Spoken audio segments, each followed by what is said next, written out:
A lot of this isn't going to make sense to you, and I'm sorry about that. I'm just going to start at the beginning, with the house.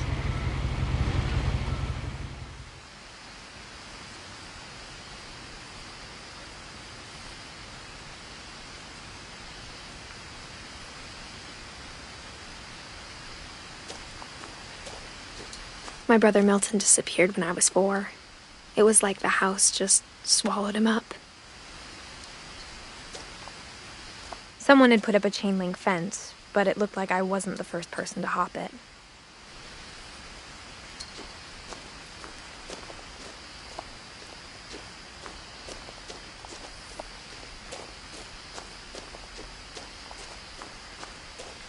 I lived here until I was 11, but I wasn't allowed inside half the rooms.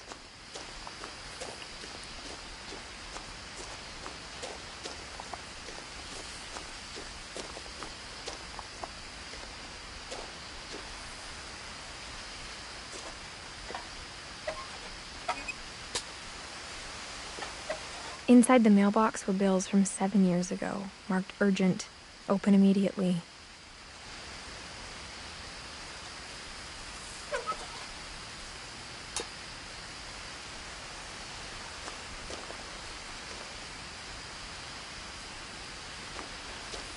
I hadn't been back since my brother Lewis's funeral.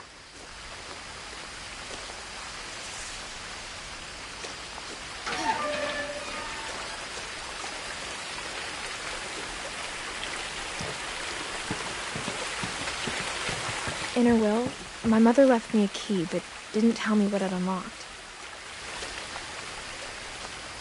Maybe she thought I'd know, or she thought that the mystery would be enough to bring me back.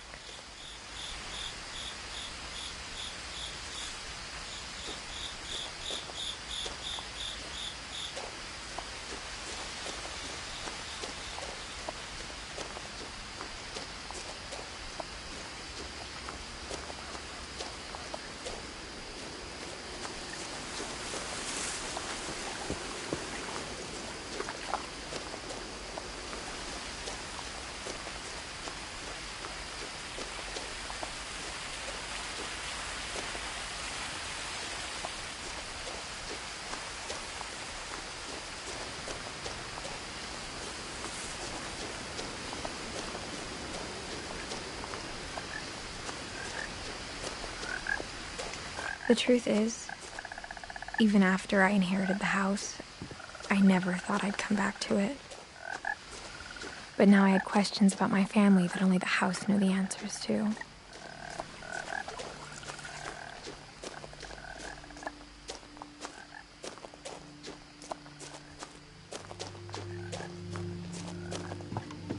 The woods around the house have always been uncomfortably silent, as if they're about to say something but never do.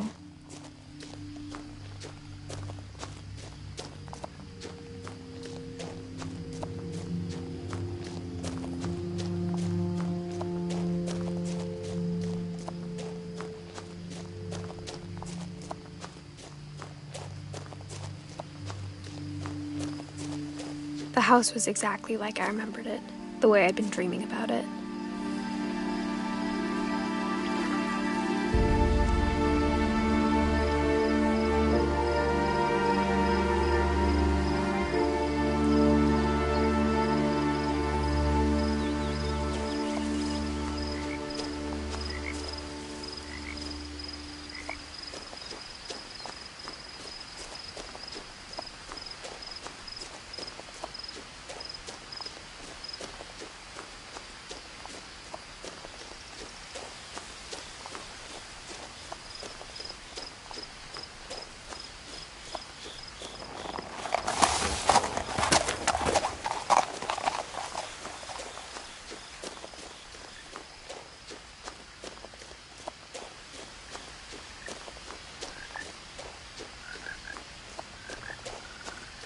No one had driven this way in a long time, but I saw a few hoof prints.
I asked Edie once about the dragon in the pond. She said it had killed her husband. I was 6. It seemed like an odd joke to me, even then.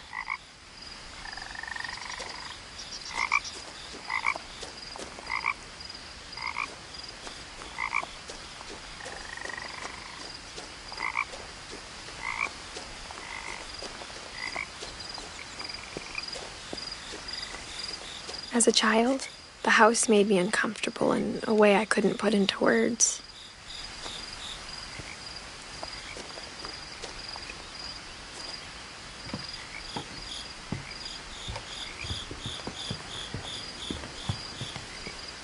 Now, as a 17-year-old, I knew exactly what those words were. I was afraid of the house.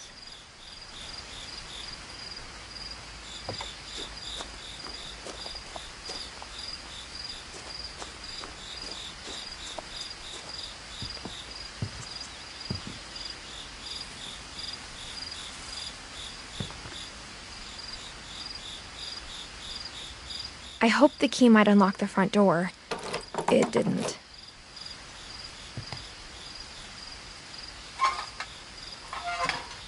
Looking in, I felt like the house itself had been waiting for me.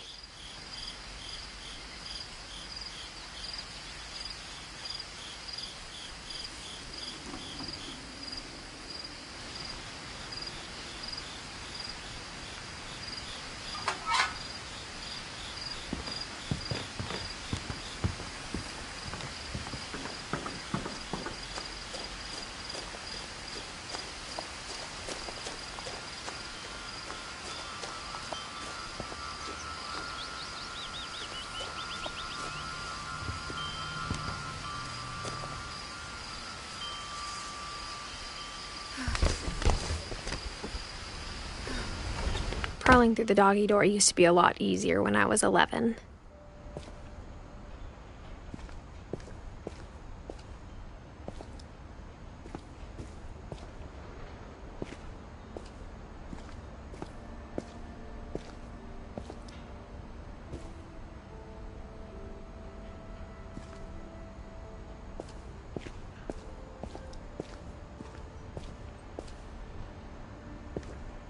For the first time in years, I felt like I was home.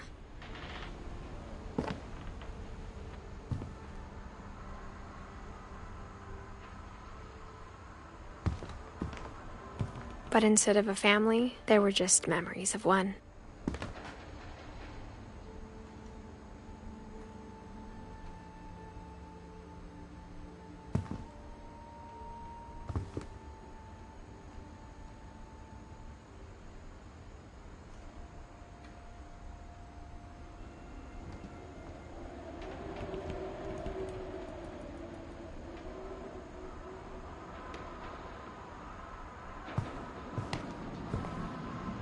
Like how after Louis started working at the cannery, we all got sick of eating salmon. Except our cat, Molly.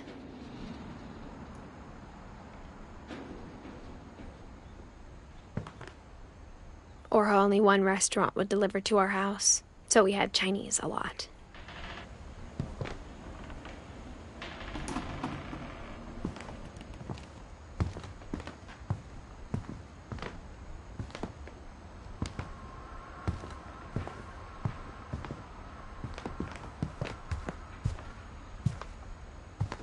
The table was still a wreck from the night we left.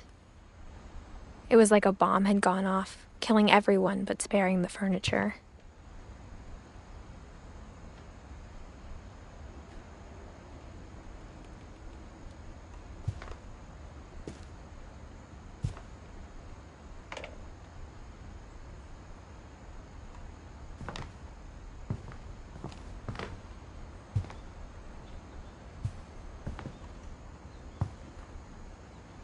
My mom was the only one of us who could imagine Great-Grandma Edie living in a nursing home.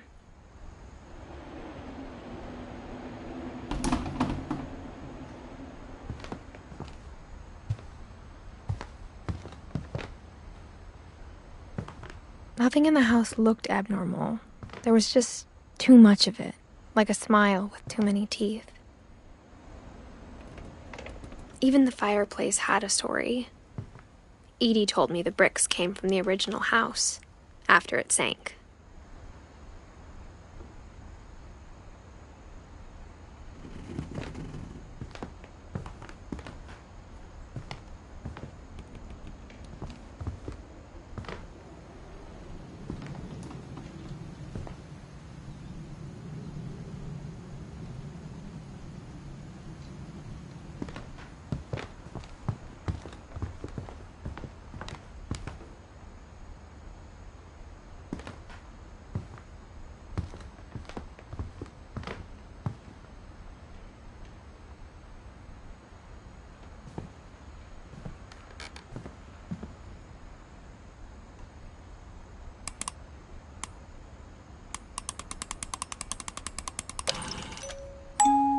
Great-Grandpa Sven built a music box for Barbara, along with the rest of the house.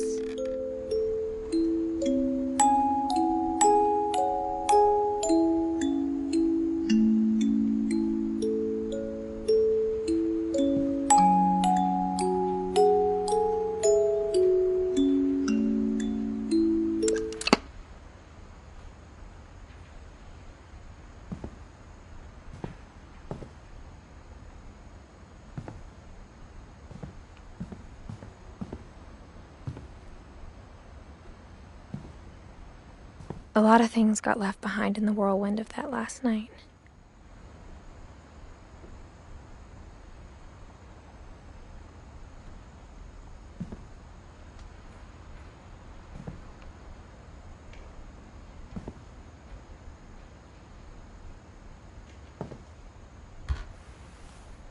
Edie told me once that every Finch who ever lived is buried somewhere in the library.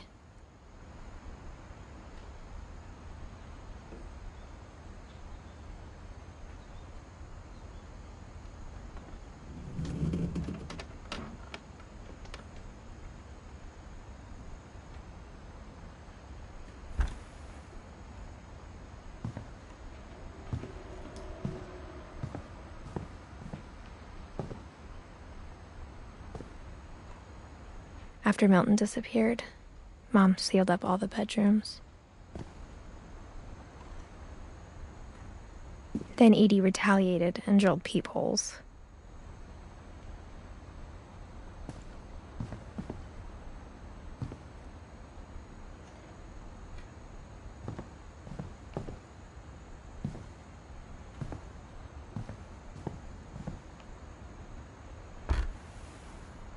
Molly always seemed like a girl I could imagine being friends with, if she hadn't died in 1947.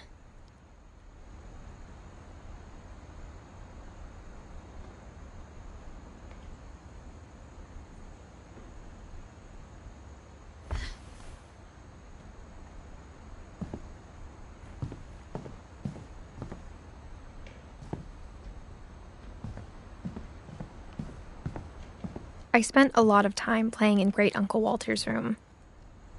I think my mom sometimes regretted not sealing it up.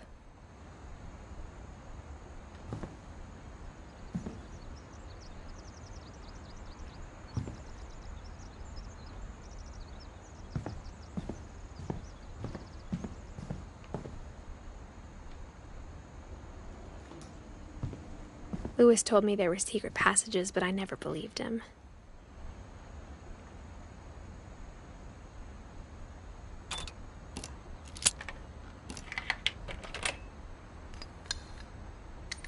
Turns out, my mom was really good at keeping secrets.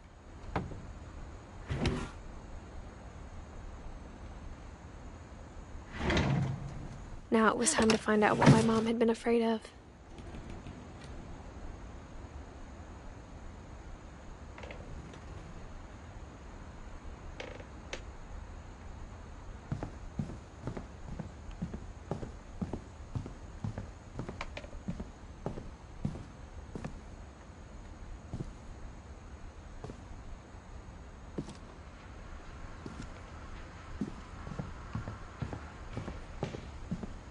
Mom always told me to stay out of the basement, so I wasn't too surprised when the key didn't fit.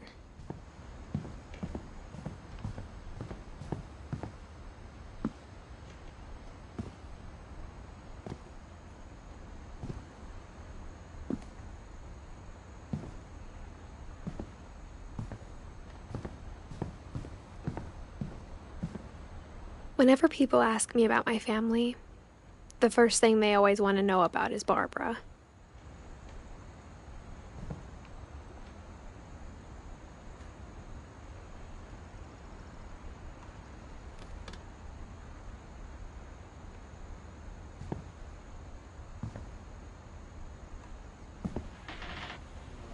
Edie's father, Odin, built the original house.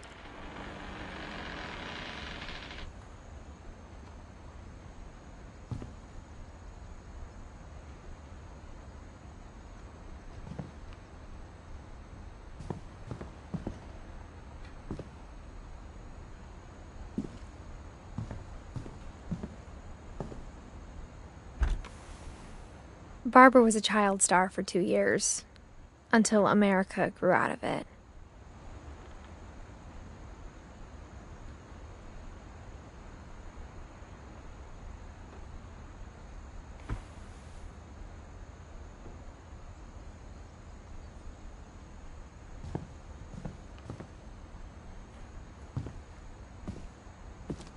Mom must have locked the third-floor stairs on the night we left.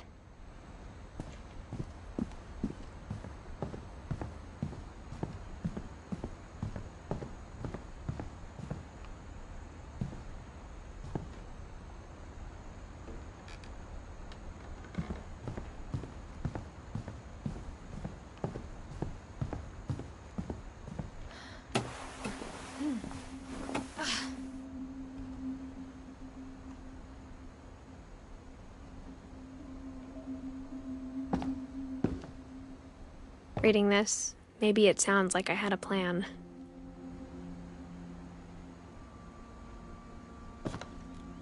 From the paintings on the wall, it was clear my brother Milton had been here before me.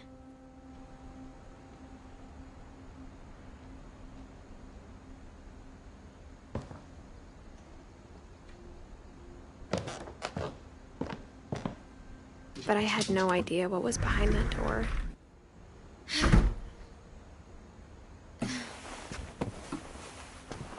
Just like I had no idea where all this was gonna lead.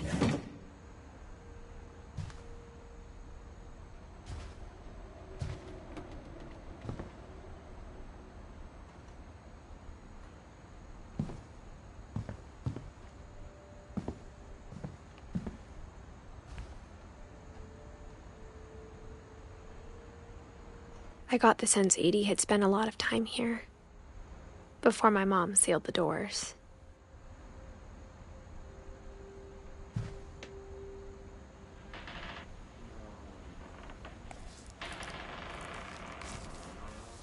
December 13th, 1947. Dear Diary, I'll be gone soon, but I wanted to tell somebody about what's gonna happen. It started when Mom sent me to bed without dinner. I woke up and I was starving, so I looked around for something to eat.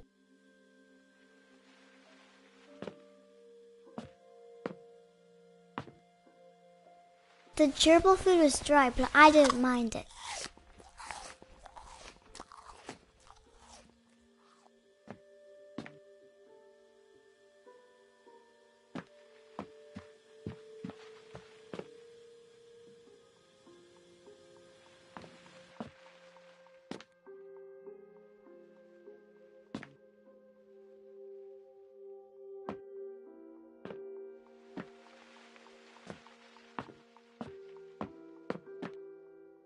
I thought about eating Christopher, but I held back.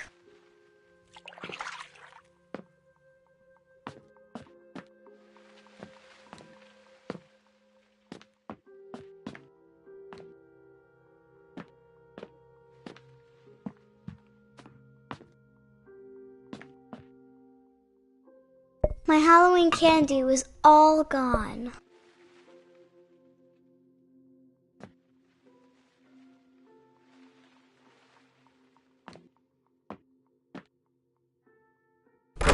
Mom, can I come out now?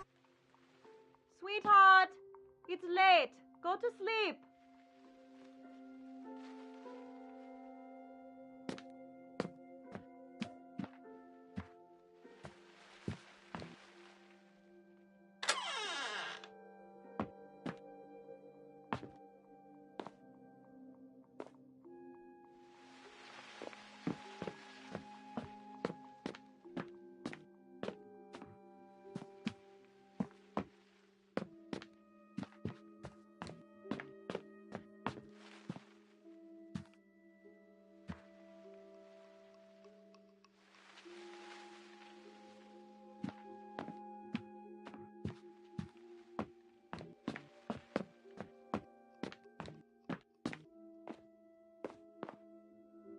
I kept eating and eating.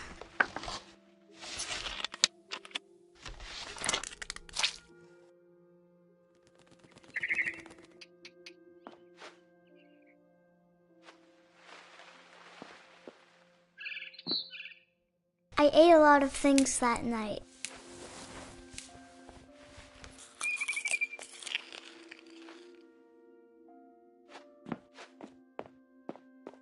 Then I heard chirping outside my window.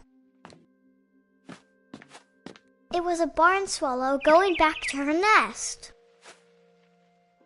I reached out for her.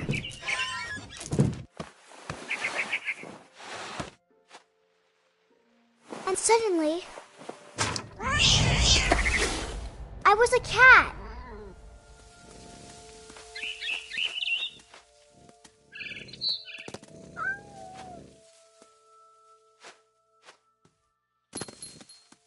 I tried to be quiet, but the bird was really scared.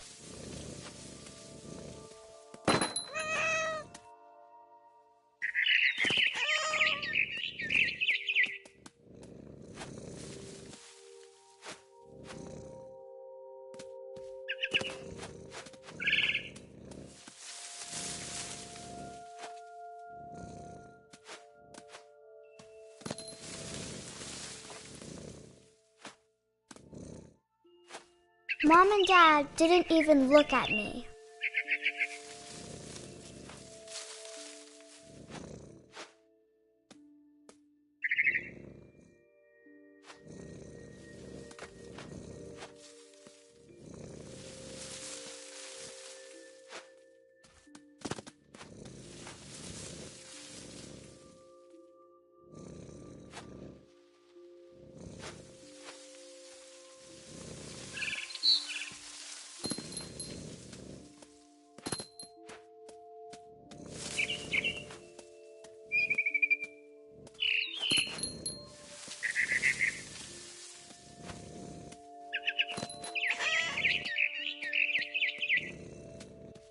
I jumped and I almost got her.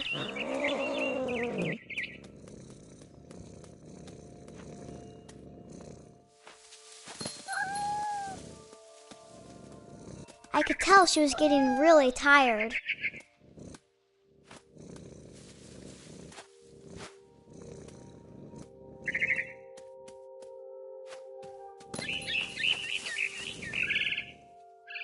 Now I was up in the big tree.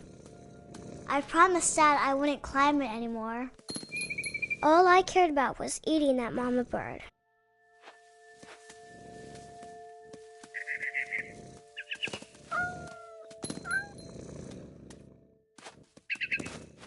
I gobbled her up. And suddenly, I was an owl. First, all I heard was the wind. Then I heard little teeth nibbling in the grass.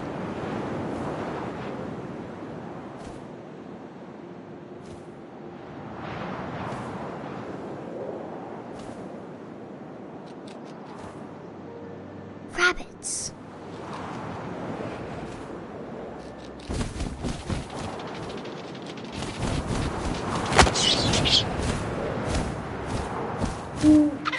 I imagined his face looking up and seeing mine through my talons. I swallowed him up, and I didn't chew one bit. Then I flew off to find something bigger.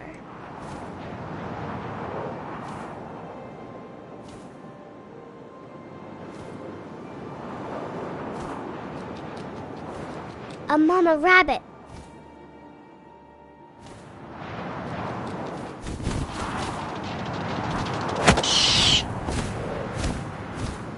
She was almost too big to carry.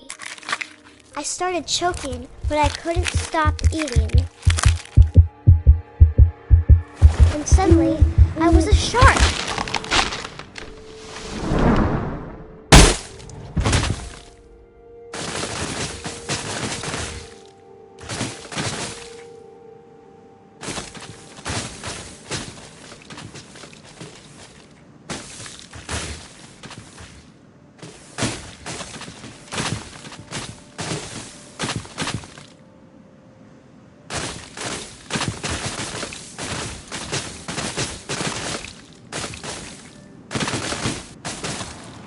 I rolled off a cliff and into the ocean. Now, I was hungrier than ever.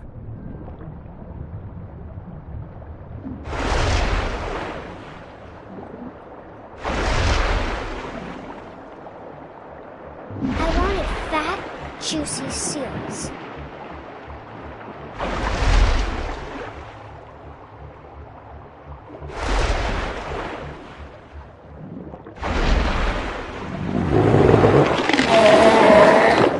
I tore off her flipper, and it tasted really good.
Grabbed on tight. But I was so hungry, I jumped out of the water. When I opened my eyes, everything had changed.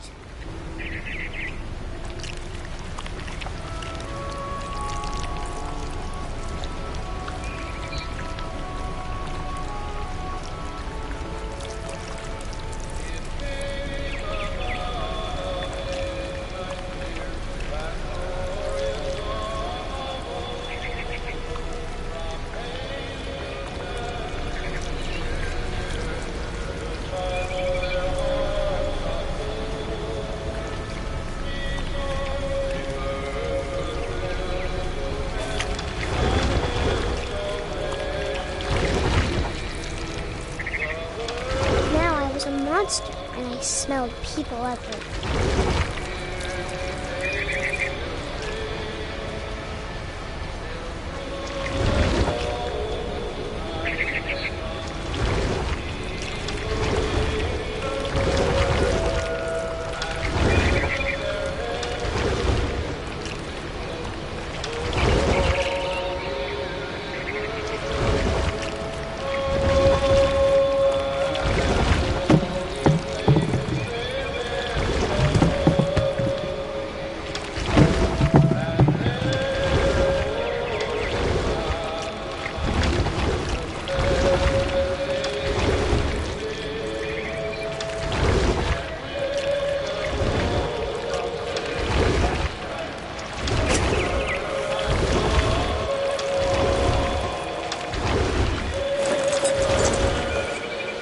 I was big, but I moved real quiet.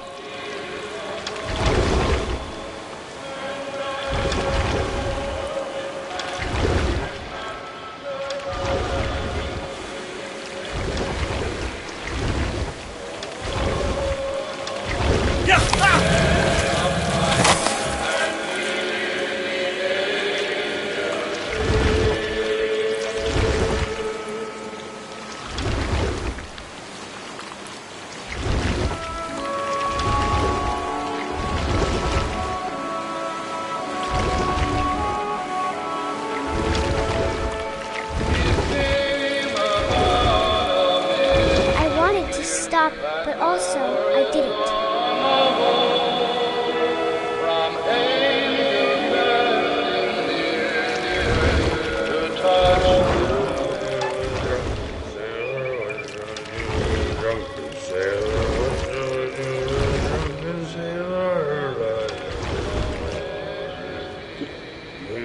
Belly with a rusty razor, his belly with a rusty razor, his belly with a rusty razor, and no more.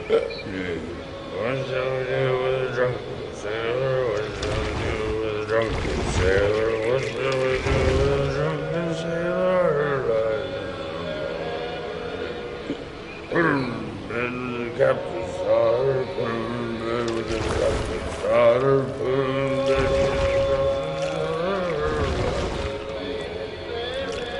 What shall we do with a drunken sailor? What shall we do with a drunken sailor? What shall we do with a drunken sailor?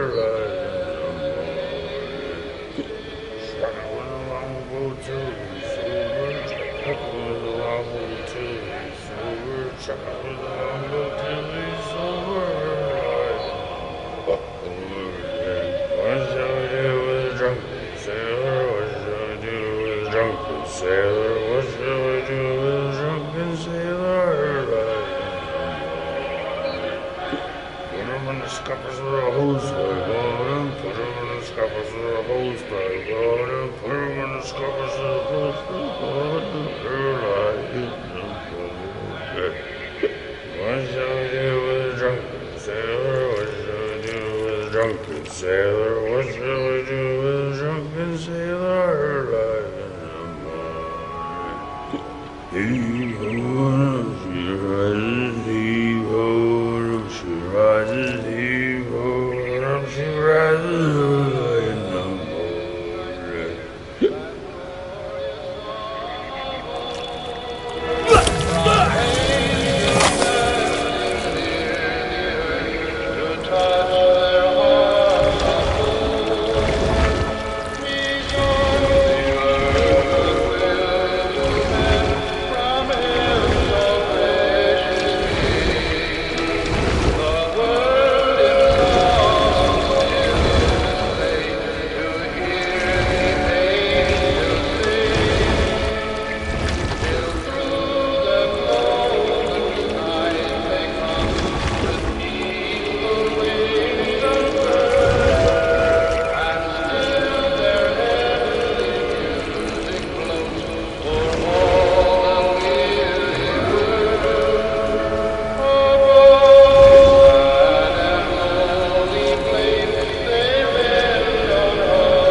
I was still hungry.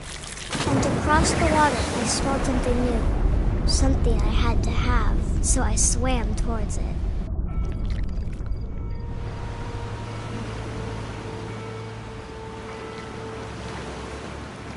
I slithered onto the sand, and the good smell went into an old pipe.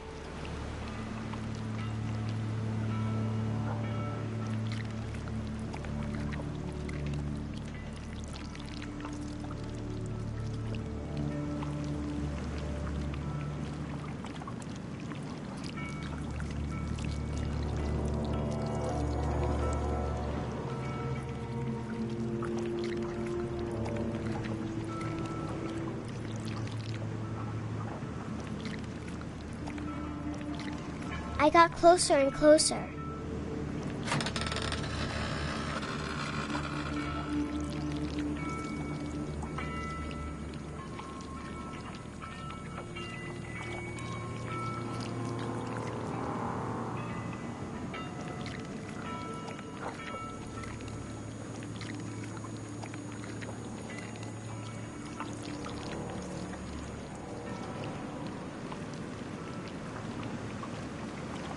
All of my stomach started growling.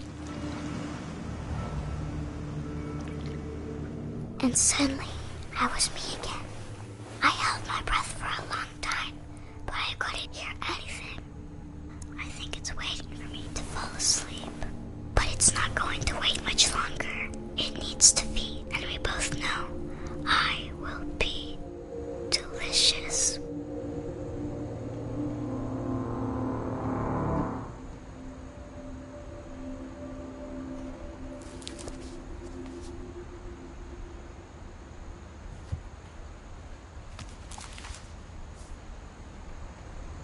I'm not sure if I believed all of that, but I'm sure Edie would have.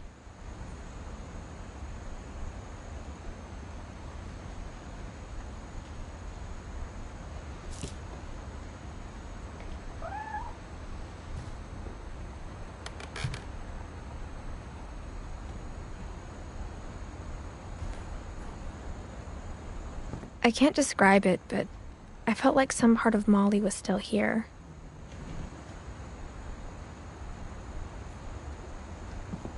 I grew up looking at Molly's room through the peephole.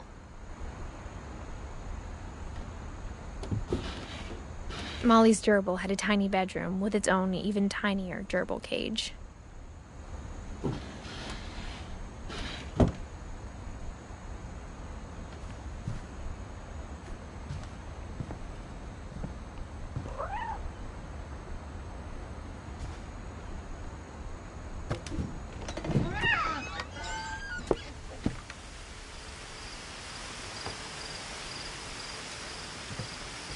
This will be obvious later, but my mom never told me any of these stories. Edie would have, but Mom didn't like bringing up the past. Though, when we adopted a stray kitten, she was the one who named it Molly.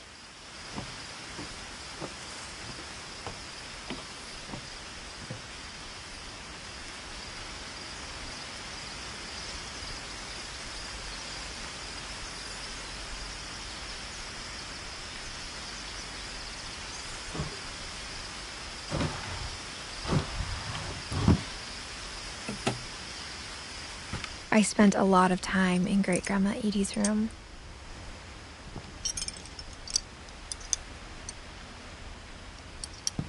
We got along, and it was a good place to hide from my mom.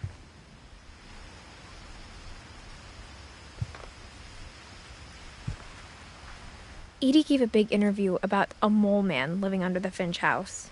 My mom was furious.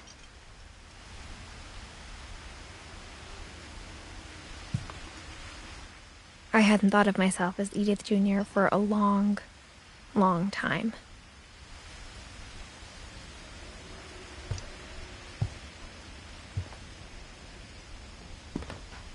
When Edie told people Sven was killed by a dragon, she could also have said he was building a dragon-shaped slide that collapsed. She could have, but she didn't.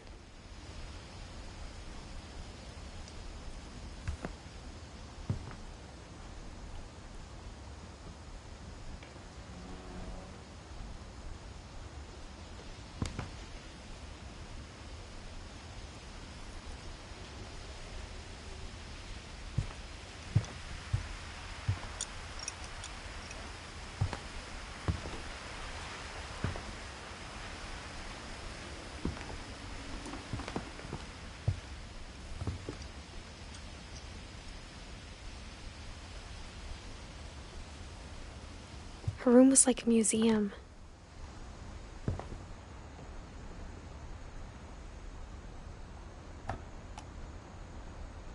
For 500 years, the Finches have been famous throughout Norway for their fortune and misfortune.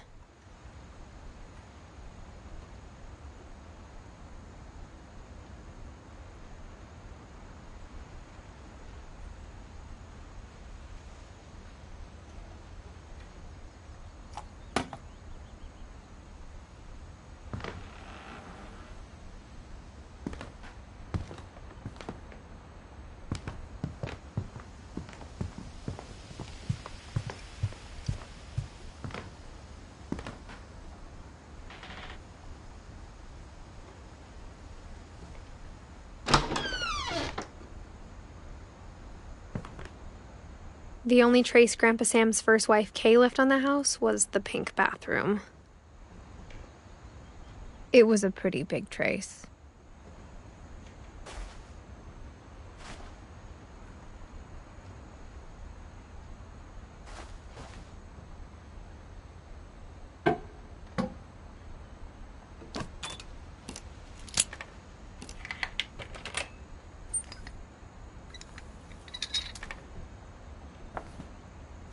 There's a secret in this bathroom. It's in the last place you would look. It isn't in the cupboard. It's hidden in this book.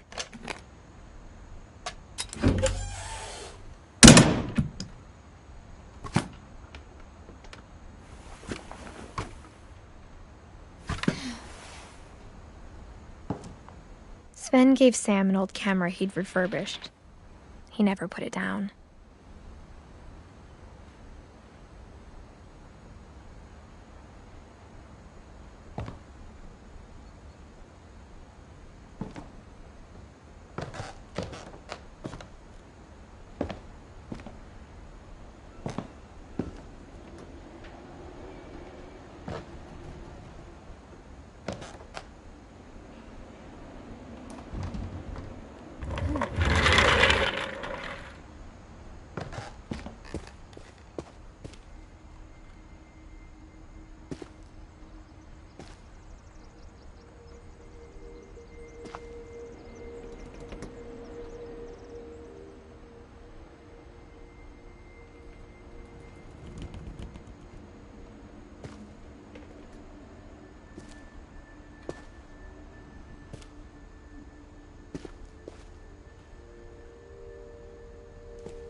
I knew Grandpa Sam had a twin.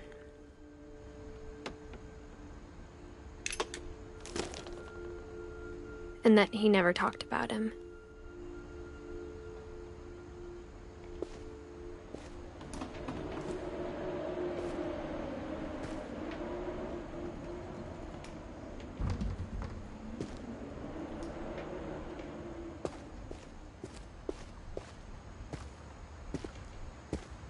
I guess my grandpa didn't like history any more than my mom did.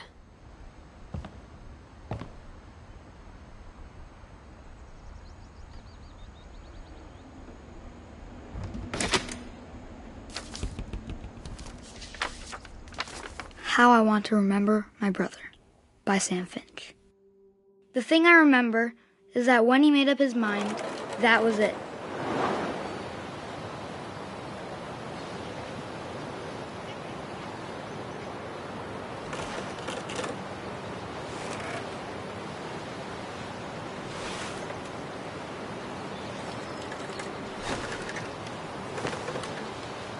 My brother said he'd die before he ate another mushroom. And he did. At Barbara's funeral, we swore we'd never be afraid again. And he wasn't. I think Calvin always wanted to fly.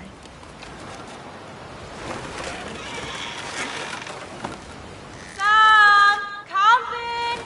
Dinner's ready! Coming! But that day, he finally made up his mind to do it. I told him going around was impossible. Maybe if I hadn't said that.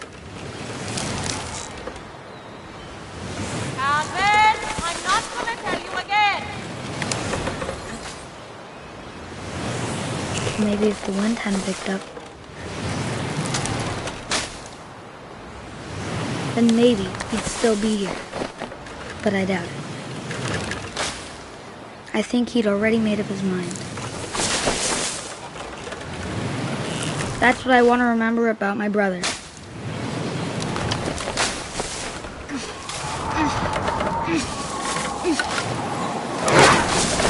day he made up his mind to fly. And he did.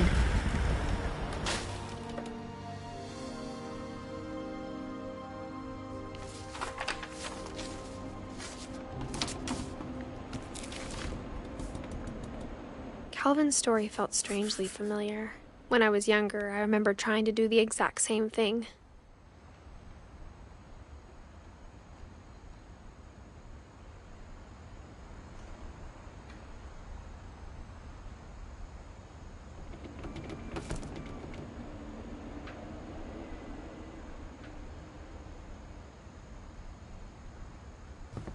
After the funeral, Edie roped off Calvin's half of the room.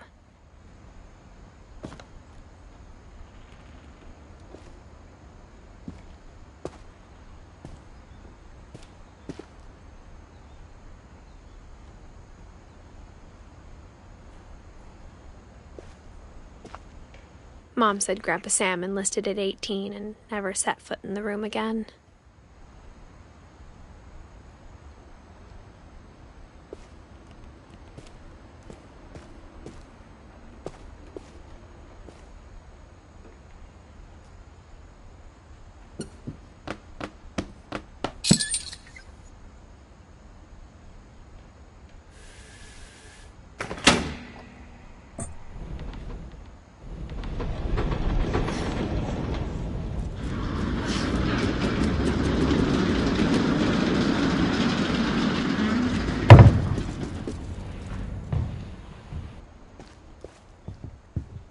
The passages were a pretty tight fit. They'd obviously been built for smaller hands and bellies.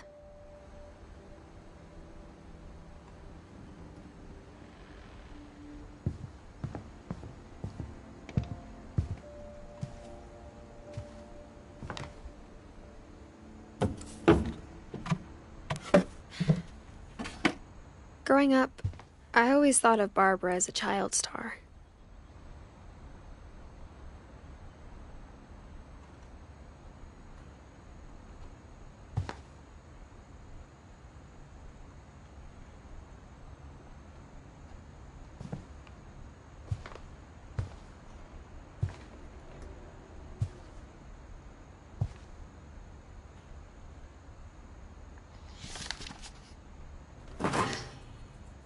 Of all the stories people wrote about Barbara's death, I'm surprised Edie saved this one.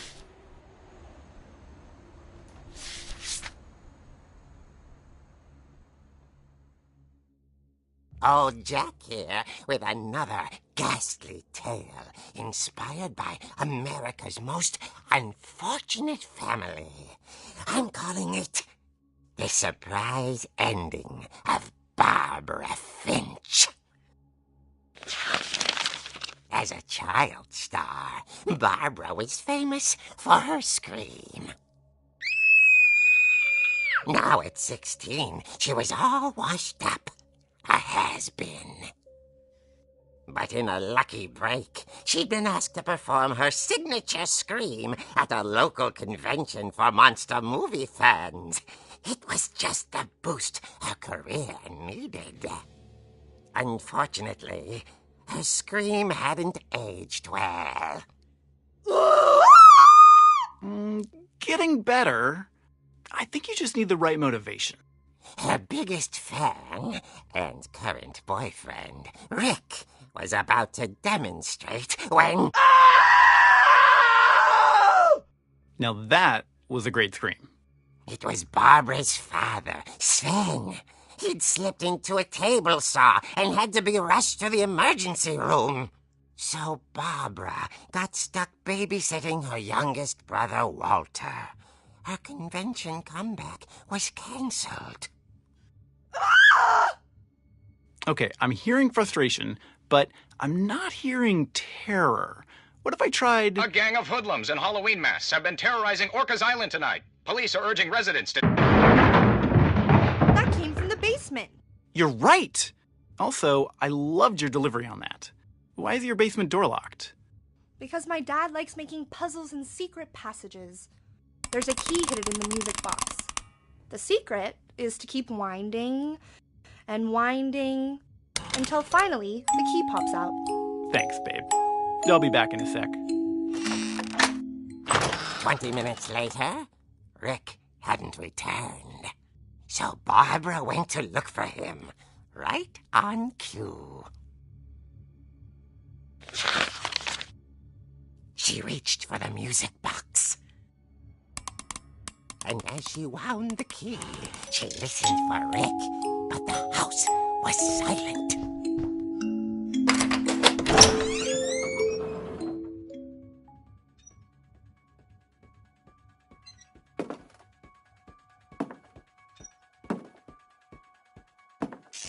She found Rick's crutch and imagined the worst.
gang's leader is the infamous Hookman killer, Dr. Carl Hamill, who impaled and then ate his family 10 years ago tonight.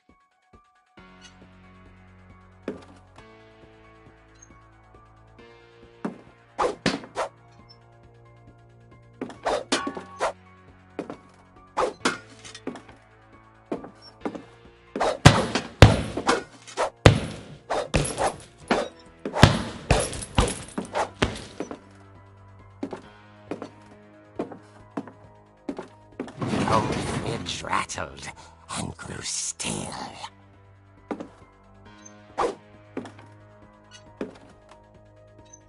Oh dear! Oh! Rick? Barb, relax. I was just trying to scare you to help you find your scream. Well, I'm not scared, Rick. I'm furious. Then act furious. All I'm getting from you now is that you're hurt and confused and... She threw him out, but she kept a little something to remember him by. Barb, have you seen my other crutch? And she was still holding it when she fell asleep watching the late picture show. Hours later... Barbara! Walter, what's going on up there? Ah! Okay, I'm coming up, but if this is a trick, you're dead, Walter.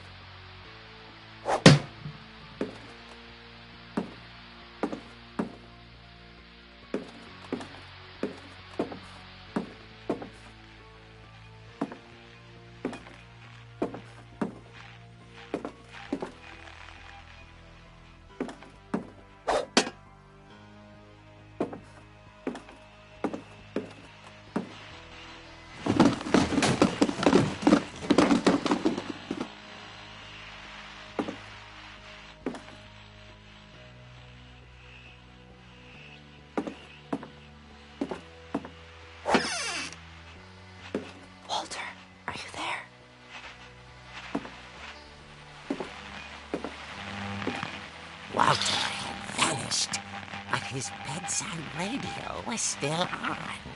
Orcas Island police describe the man as 6 feet tall, with a steel hook for a hand. Residents are urged to lock all doors and windows and notify the police of any suspicious activity. Barbara turned, saw the hook man, and was speechless. He was quite smashing. And young he was. He couldn't get enough of Barbara. Okay, Barbara, there's gotta be another way out of here.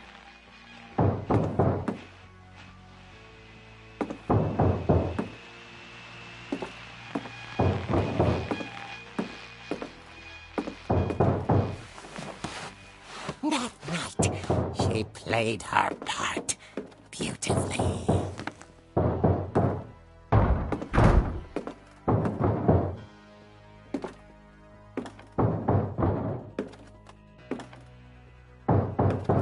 Molly's door hadn't been opened in years.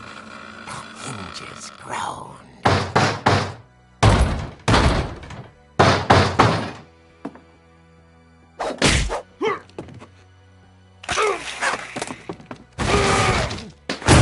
He wasn't moving, but she sensed the story might not be over yet.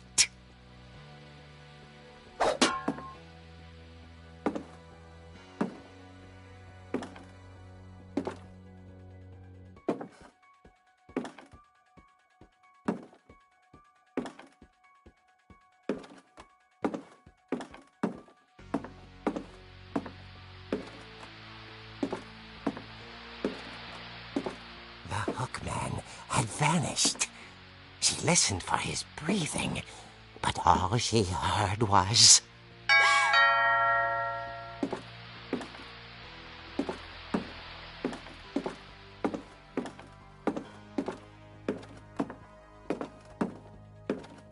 At the door, she heard whispering.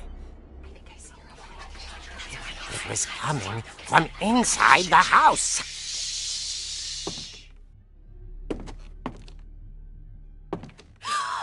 Oh dear.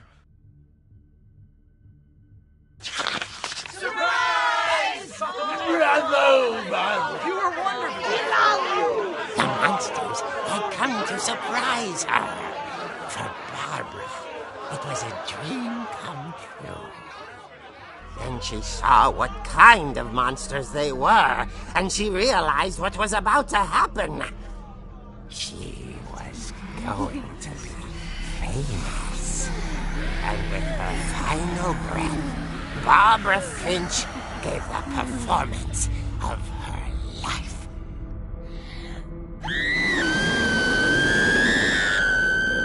I wasn't there myself, but I hear Barbara was magnificent. Poor girl. She had a taste for stardom. But unfortunately, so did her fans. Of course, the police blamed it all on poor Rick, who disappeared the same night. And little Walter, hiding under his bed the whole time. He took it all pretty hard, but that's another story. As for Barbara, tucked inside the music box is all they ever found of her. Her ear. Now that's what I call a real eerie tale.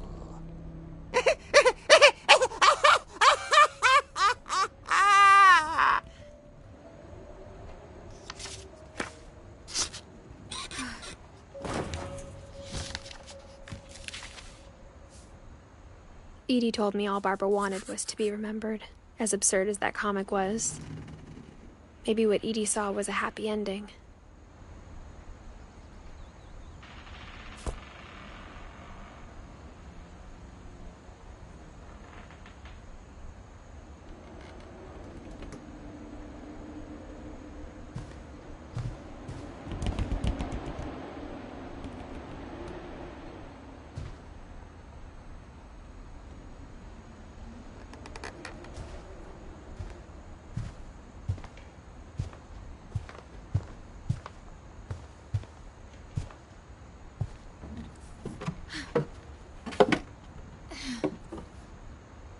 I guess now I know why Mom didn't like me playing with the music box.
Mom said the basement was off limits, unless I wanted another tetanus shot.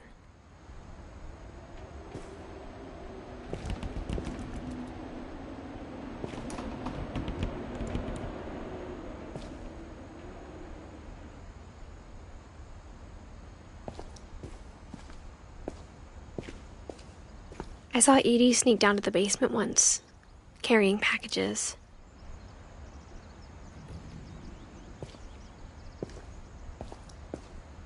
I thought maybe she was hiding presents.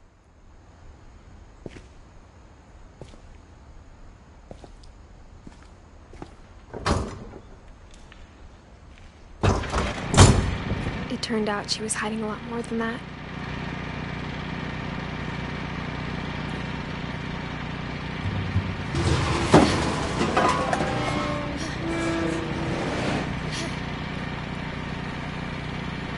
I remember asking Mom once about where Walter had gone.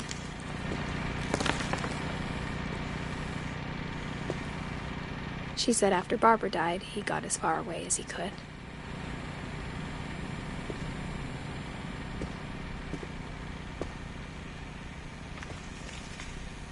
If there's a pattern in all these stories,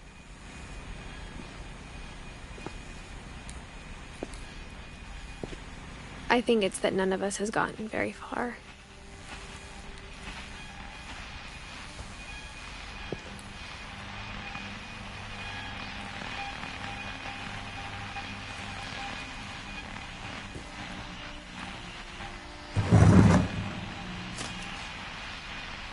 Goodbye, everyone. I can't believe I've been down here for 30 years.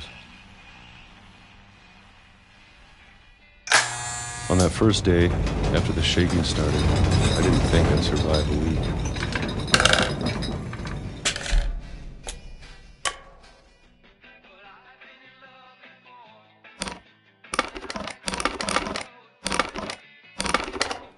But after a few days, I settled into a routine. That's what kept me sane. Having a schedule, living for today. I always expected to be dead tomorrow. But if you wait long enough, you get used to anything.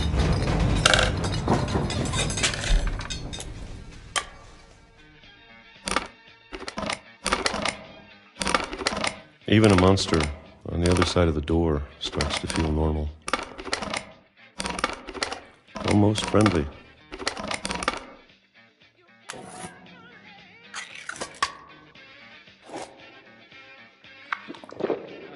And then one day, everything just stopped. Whatever that thing was, it was gone. Maybe it got tired of waiting. Or maybe I just got tired of being afraid.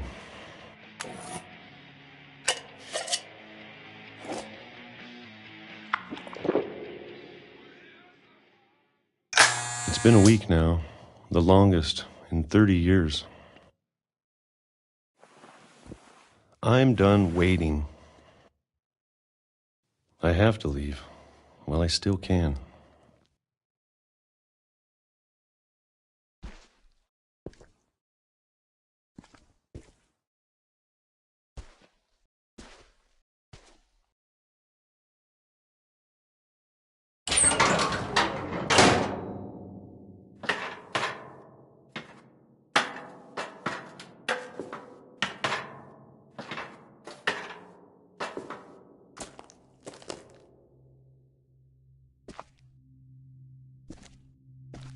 I know it's out there somewhere. Whatever killed Barbara and Molly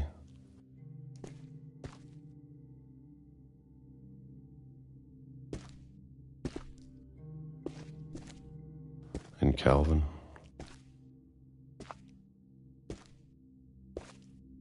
Maybe this is all a mistake. But I need to stop living the same day, even if it kills me.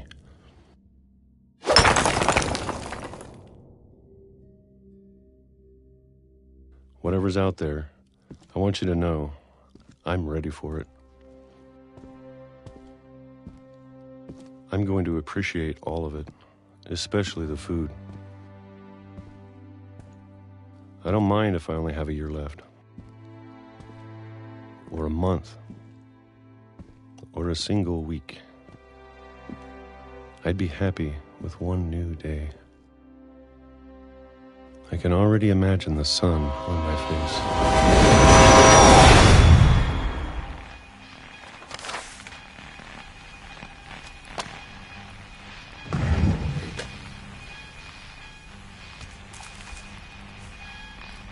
Walter died when I was 6.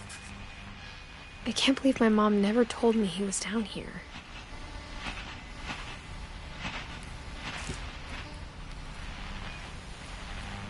I'm sure my mom was trying to protect me.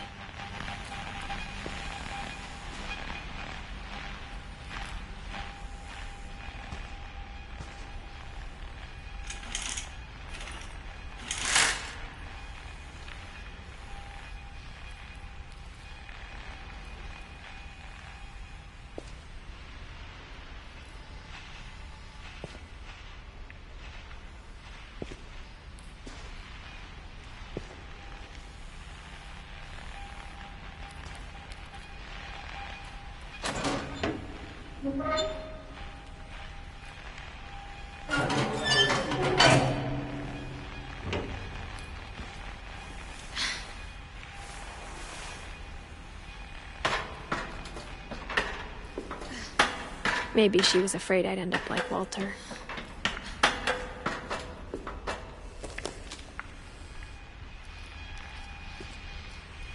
But if she never told me about an uncle under the house, I can only imagine what else she was hiding. I don't want to make the same mistakes she made.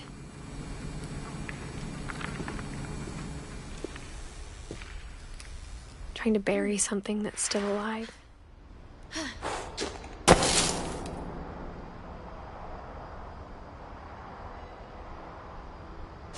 Now that there's only one of us left, or maybe 2,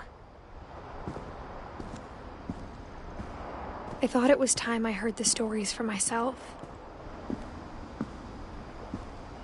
and found out what happened to everyone else. But now I'm worried the stories themselves might be the problem. Maybe we believed so much in a family curse, we made it real.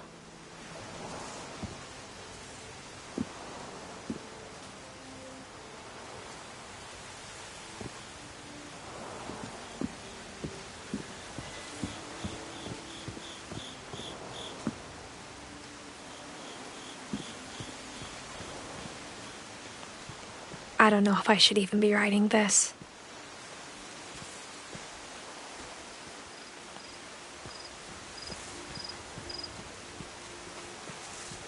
Maybe it'd be better if all this just died with me.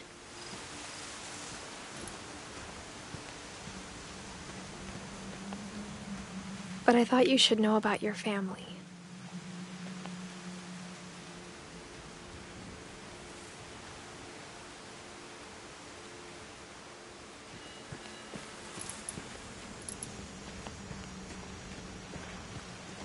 And the history you're a part of.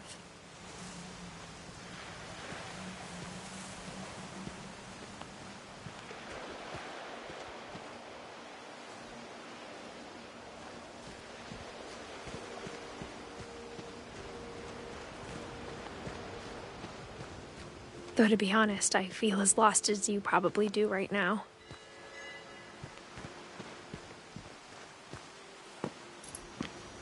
I think the people in these stories believed them, for what that's worth.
And when you look at the house, that history of imagination and stubbornness and madness,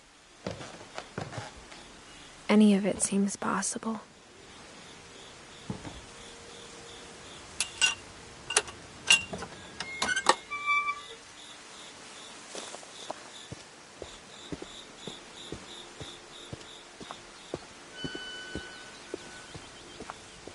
I think we've been surrounded by death for so long, we've just gotten used to it.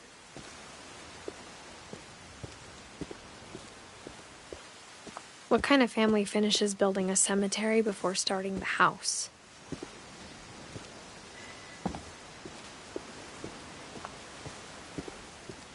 It's embarrassing for me to admit this, but the pet cemetery made me more uncomfortable than the human one. 3 of the gerbils were mine, and 2 had been my fault.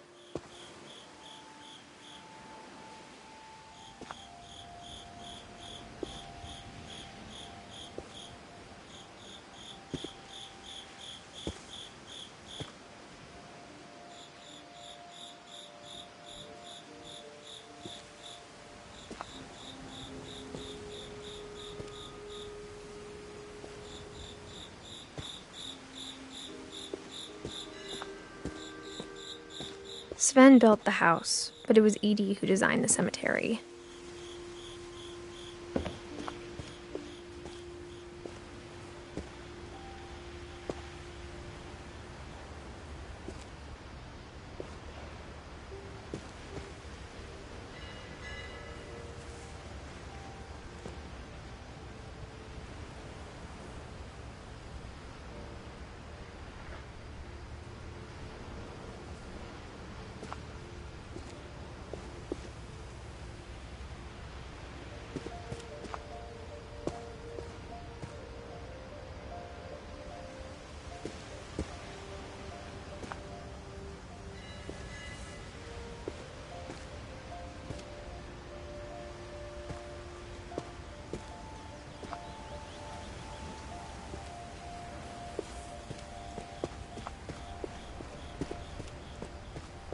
I'm sure Odin's monument had been Edie's idea. My mom was always trying to move on, but for Edie, the past never went away.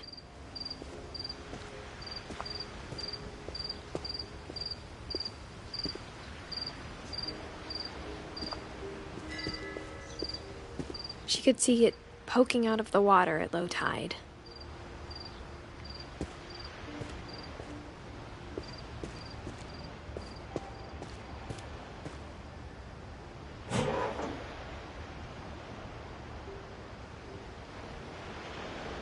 Edie said she dreamed about the old house every night.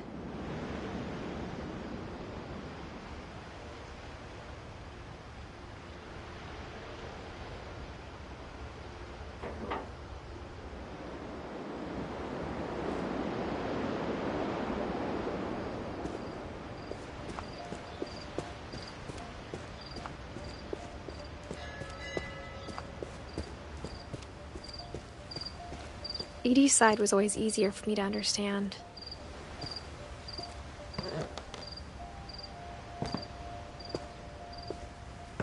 But the older I get, the more I can see where my mom was coming from. Her dad had been pretty strict, but it wasn't enough to save her brothers. She was just trying to do better.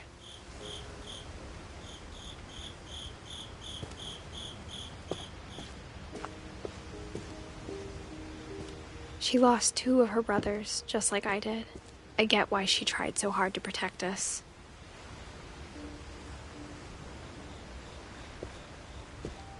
We never found Milton's body, so my mom insisted we were putting up a monument, not a tombstone.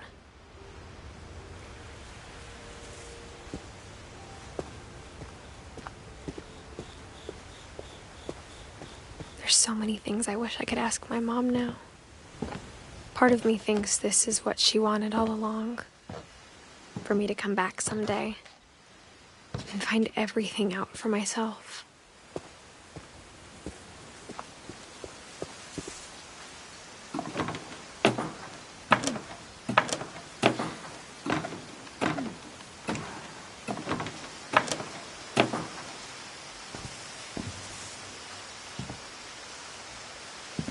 But looking back on it now,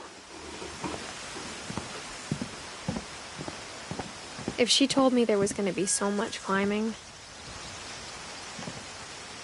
I never would have come when I was 22 weeks pregnant.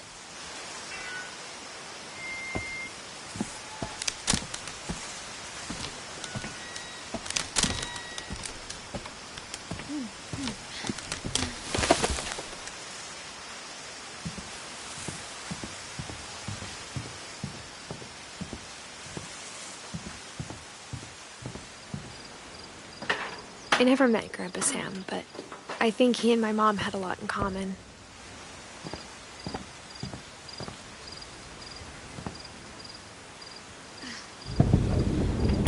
They were both pretty intense.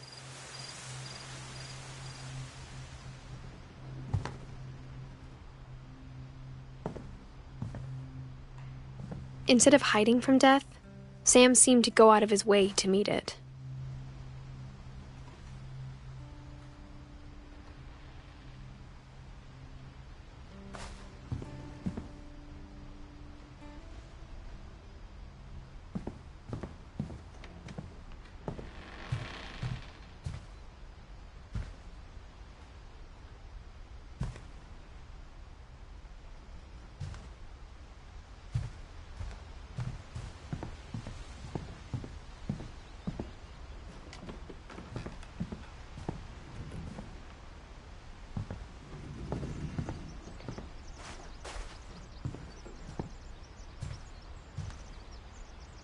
Sam spent his life shooting photos, but Mom said he got nervous being in front of the camera.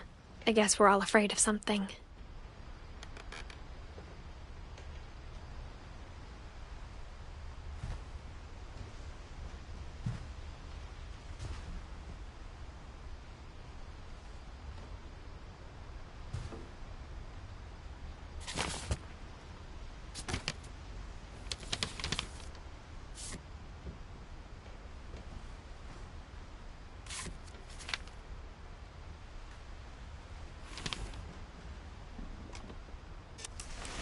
Dawn, I promise, you'll never forget this weekend. Yes, sir. These memories are gonna last a lifetime. What? Am I gonna have to shoot anything? It's a hunting trip, Dawn. Shooting is strongly encouraged.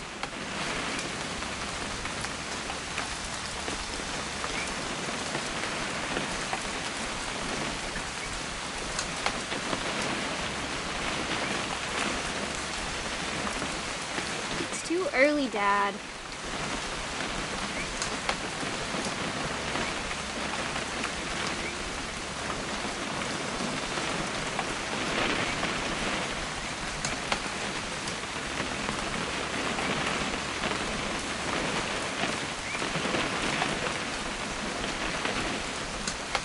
Okay.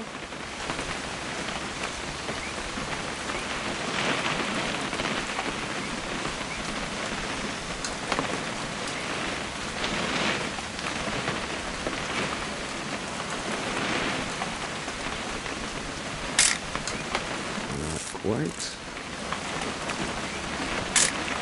Perfect. It's gonna rain the whole weekend, isn't it? I will never forget this weekend, Dad. That's the spirit. Okay, got it. I'm gonna take some pictures, okay? Just be careful. That camera's older than you are.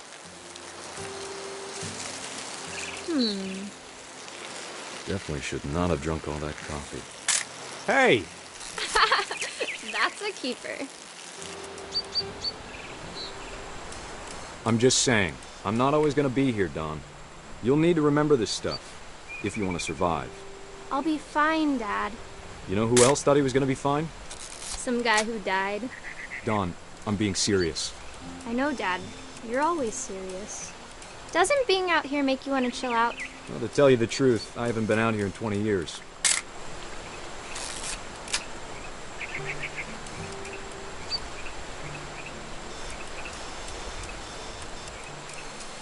Last time I was with my brother Calvin.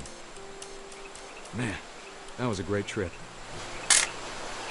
Dawn, don't you think you could find something more interesting to photograph? Your grandpa Sven taught us how to fish, how to build a fire. We found an old logging trail. There were deer everywhere. I bet if I could remember where that trail was, we'd spot a buck for you in no time. Give me a minute to check the map.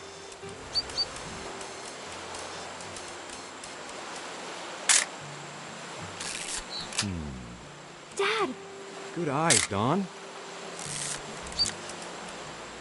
Before you take the shot, let me get a picture of you.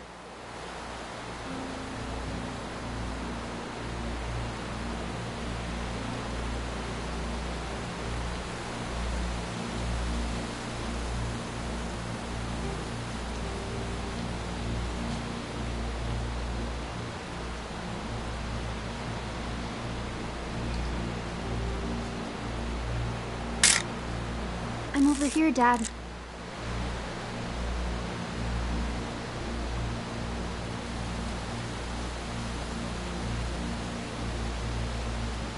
Dad, I... Just breathe. Turn off your imagination. Let me get behind you. Do I have to do this? Dawn, you don't have to do anything. But if you want to survive, you'll need to be strong. Great shot, Dawn!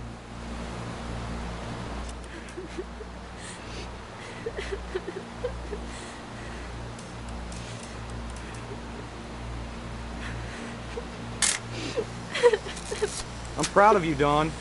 Always remember that, okay?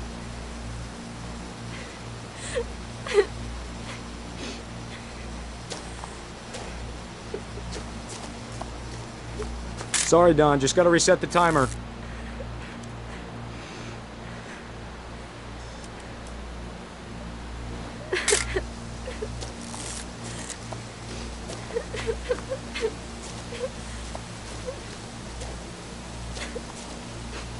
Dad, it's twitching.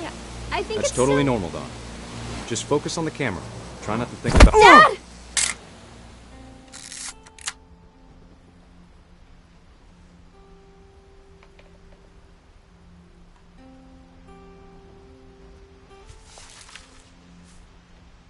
Of all these stories, that's the one I wish most that my mom had told me.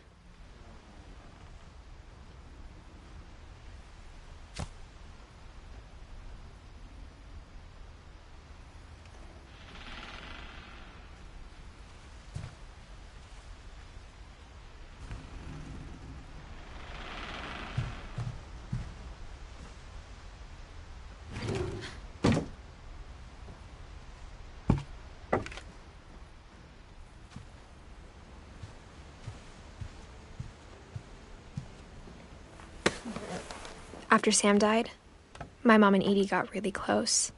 They'd both lost a lot.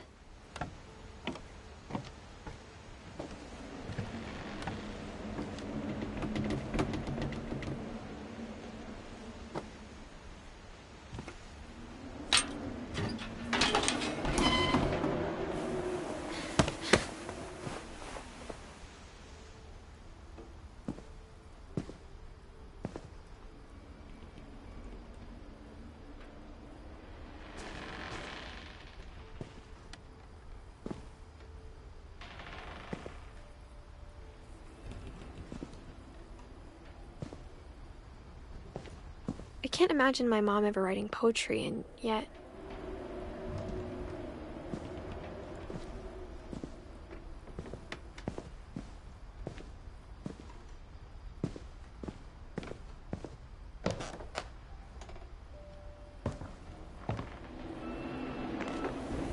My mom moved up to the loft after her brothers died. At the time, it was as far away as she could get.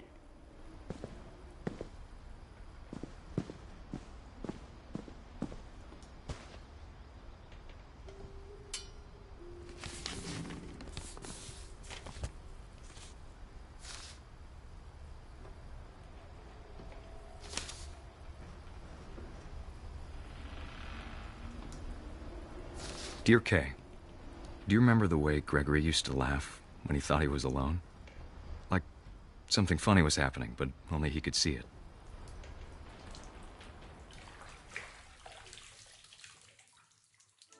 I think he saw things the rest of us don't.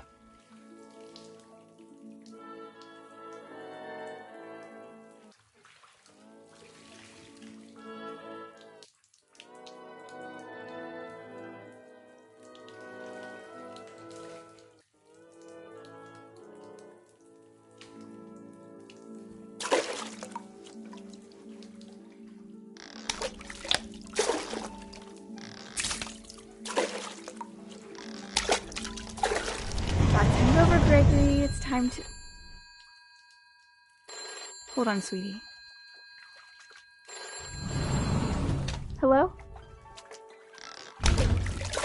Sam, I told you I don't want to talk right now.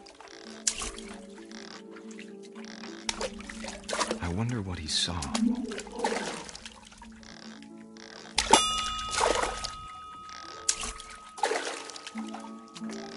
What his world was like.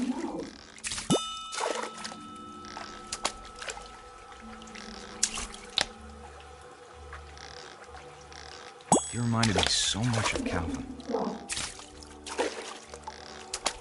Lost in his imagination. Whatever it was he saw.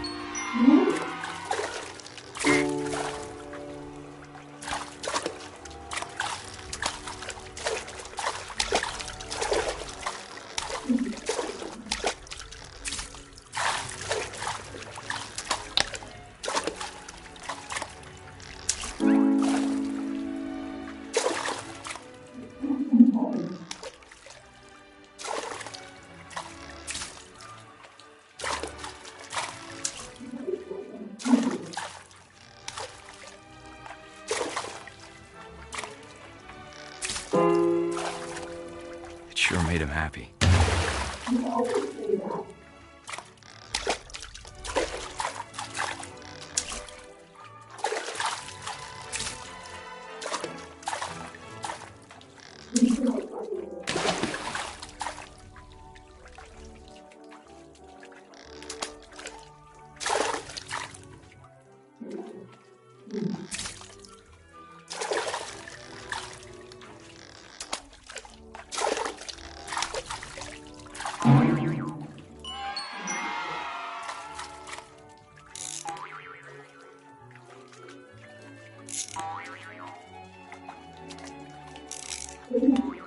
I know how silly it sounds.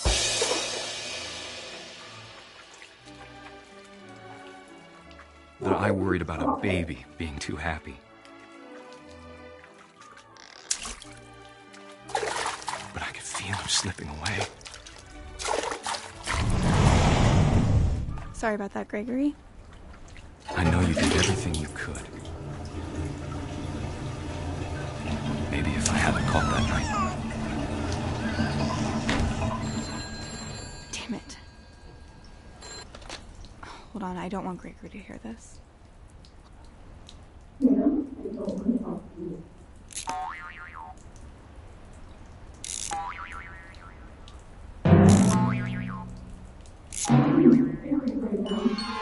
wish he could have told us about the world he saw.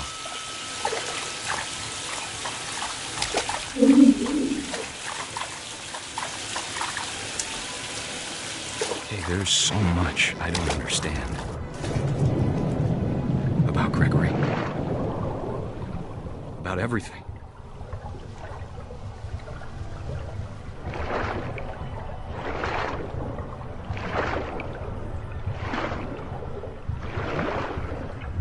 But I know what happened wasn't your fault.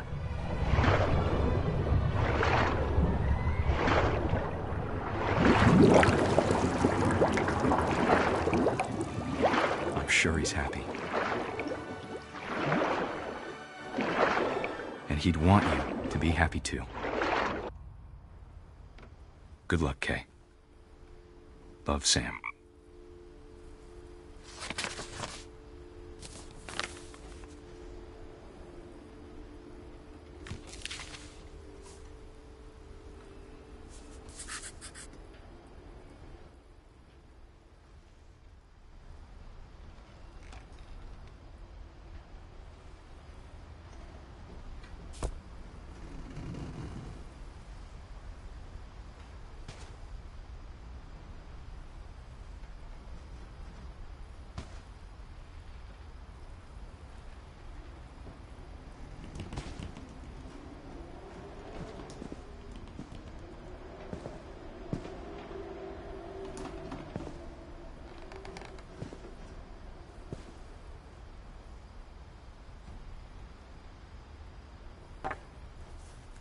A poem for Gus, who always said the wedding was a bad idea. Our father never hit us kids, at least not very hard, before the day my brother said with teenage disregard that he'd be dead before he'd see a wedding in our yard.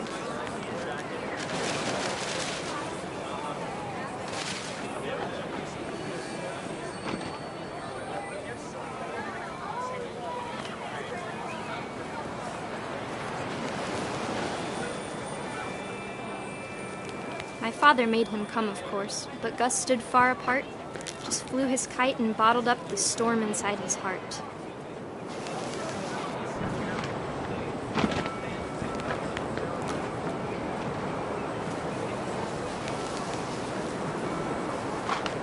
I tried to talk him out of it, but though he'd never met her, "We don't need a stepmom," were the words that I now remember. pronounce you husband and wife.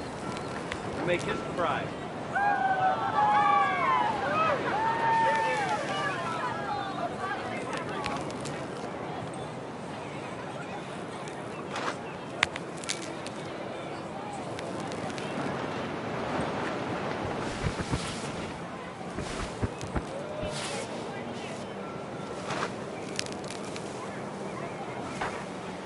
When the time for photos came, Dad ordered him to come here. But Gus declined, and as a sign held up his middle finger.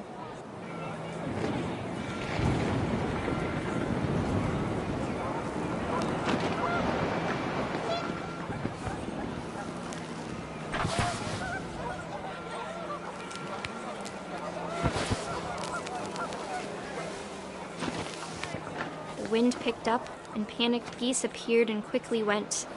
But all the humans did that day was go inside the tent.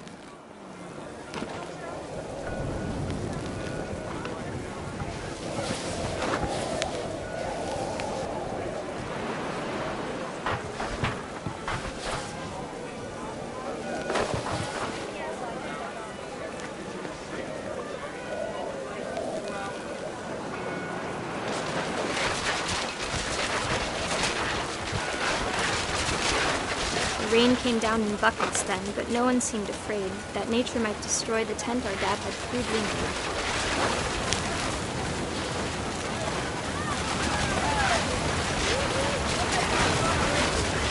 The thunder sounded much too close and full of angry power, but all my father said to this was, "Make the music louder."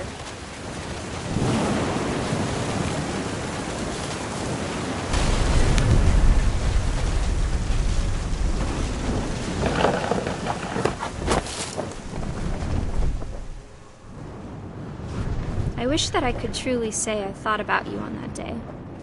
Out there on the beach alone, just you, the wind, the sea, and foam. But I didn't, until we found you.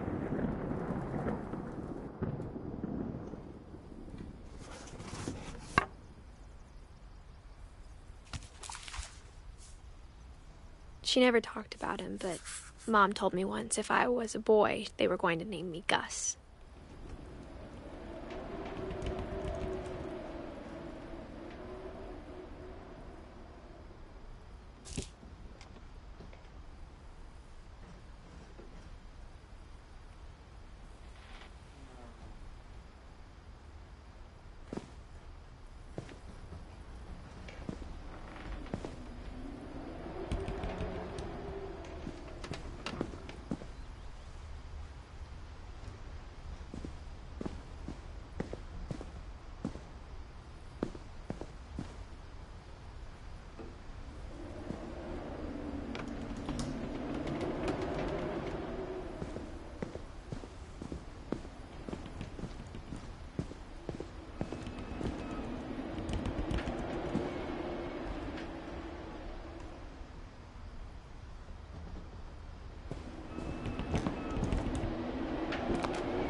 Religion was another thing my mom never talked about, but I think it helped her a lot after her dad died.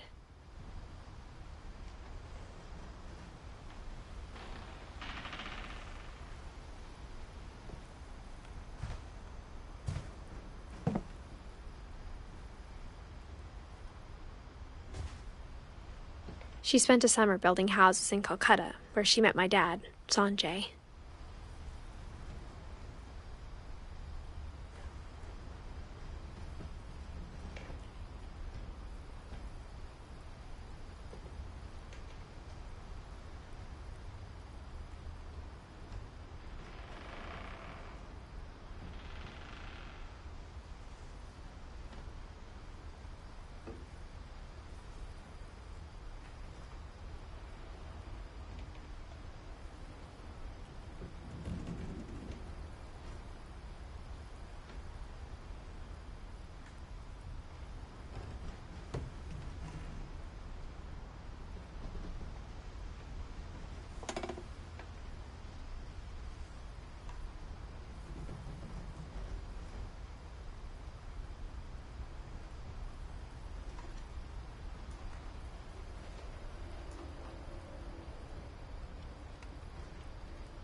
My mom moved to India a week after graduation and got a job teaching English. Louis was born a year later.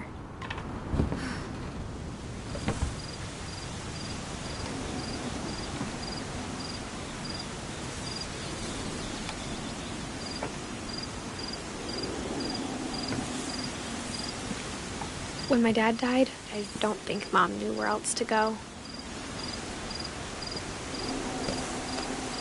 I'm sure Edie was happy to have her back.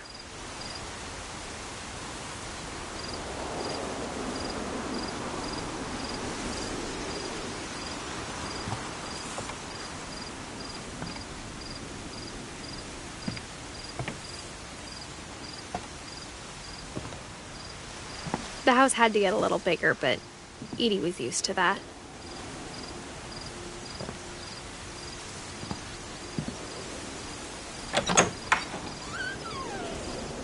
And for a while, things were good.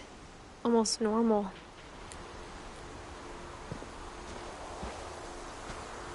But it didn't last.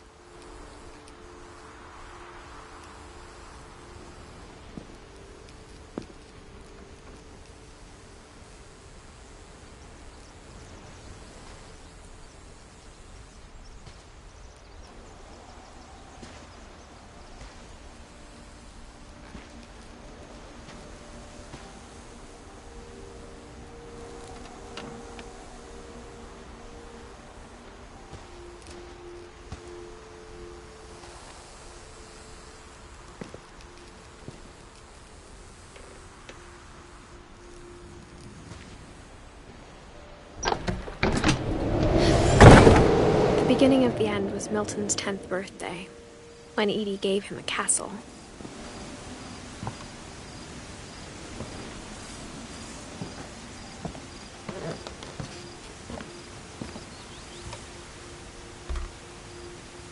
after Milton disappeared, the only thing he left behind was a room full of paintings.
Milton Finch in The Magic Paintbrush.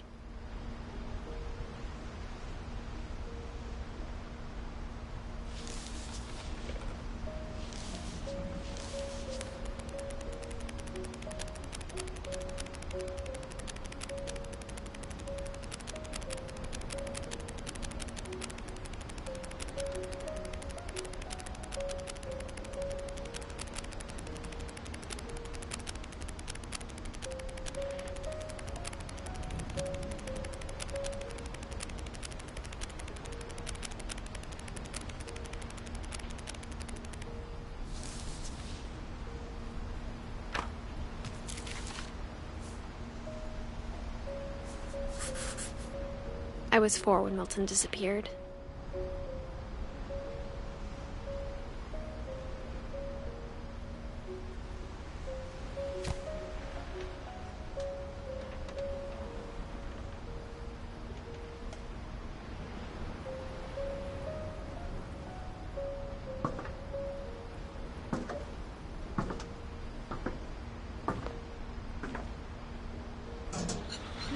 Mom spent months searching for my brother. Then she sealed the doors.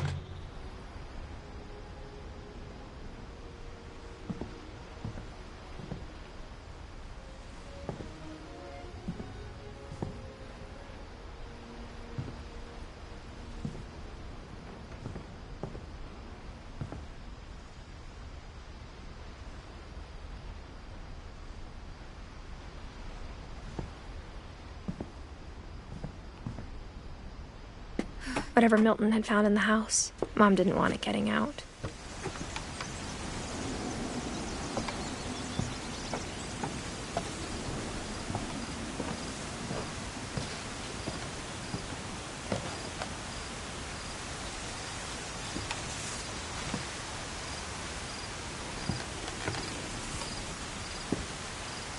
Mom definitely blamed Edie, but I think Louis blamed himself. After he graduated, he just spent more and more time in his room, until Mom got him a job at the cannery.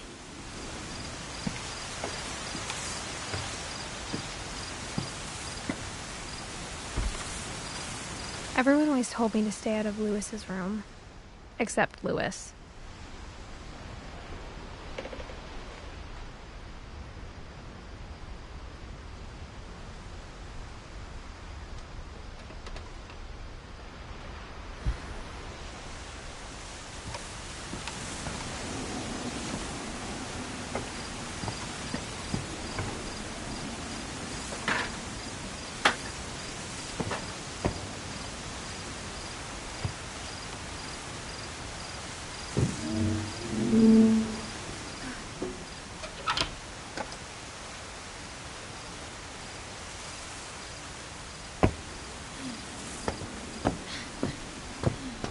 Lewis's room smelled very, very familiar.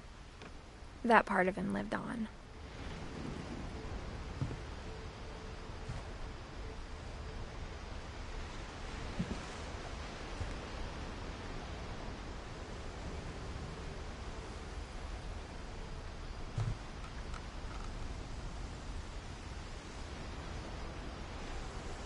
Lewis and I spent a lot of time playing games together, but he was surprisingly bad at them. He died a lot.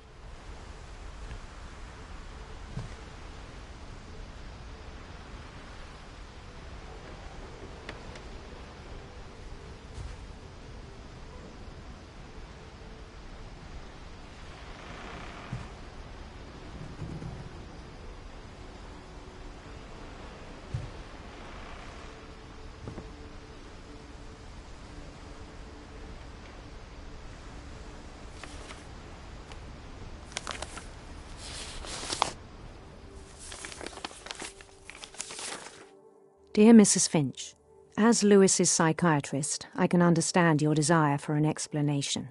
As I see it, the trouble began in January, shortly after we convinced your son to seek treatment for substance abuse. Newly sober, I believe Lewis first noticed the monotony of his daily life.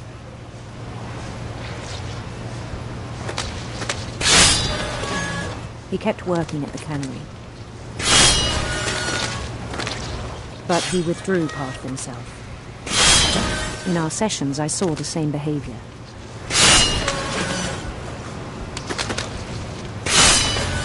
His mind began to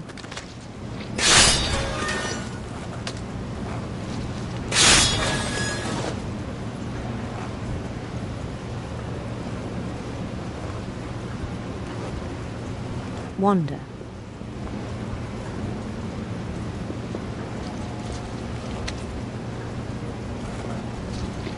I asked him to describe it.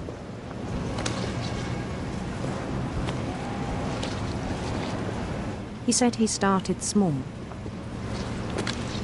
imagining a labyrinth. He'd feel his way about.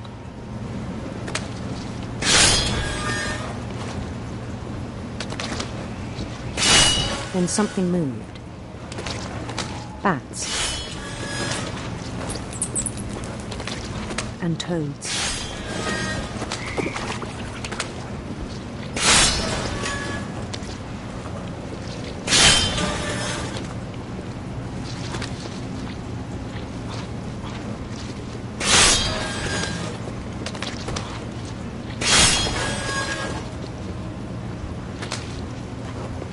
And things that have not names.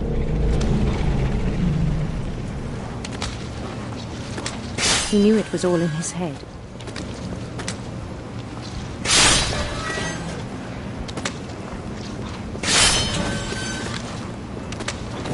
But he took it very seriously. I had hoped he'd find himself.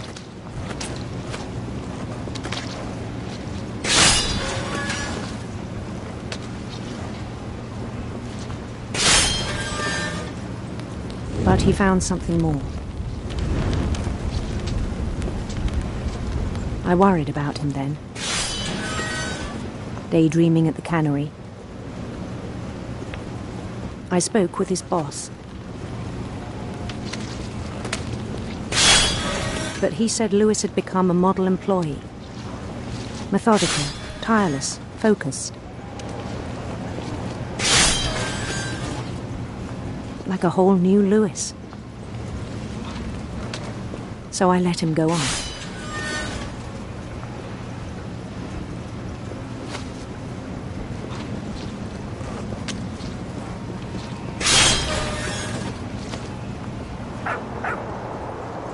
I even encouraged him.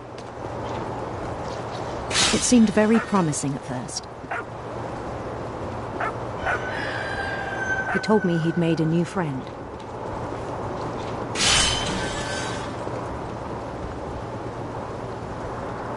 On the edge of a city he named Lewis Topia. He built the city up slowly, brick by brick.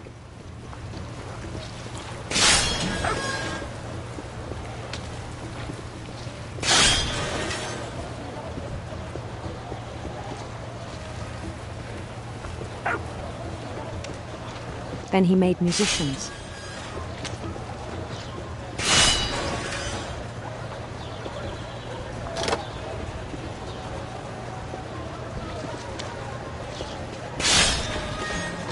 And songs for them to play. He talked about starting a band.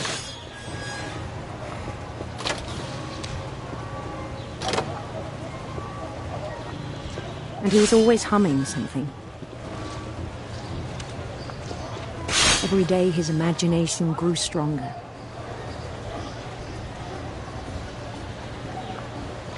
He no longer spoke at the cannery. But his chopping was as reliable as ever. Then one day it struck him that all the cheering crowds, even the stones under his feet, were all in his imagination. So he could do whatever he wished.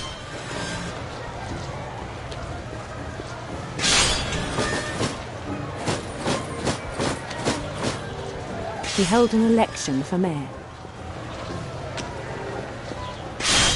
And he won. They begged him to stay, but his mind was already wandering. It became a game for him.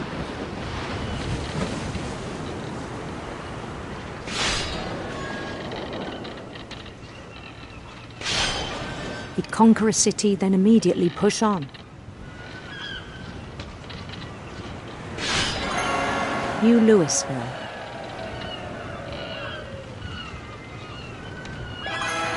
St. Louis. He started drifting away from our reality.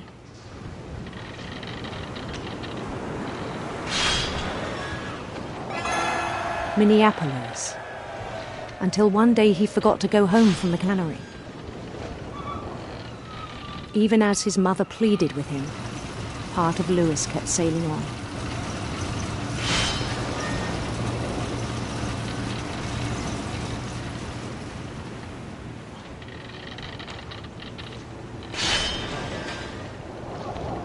In Louisburg, he heard rumors of a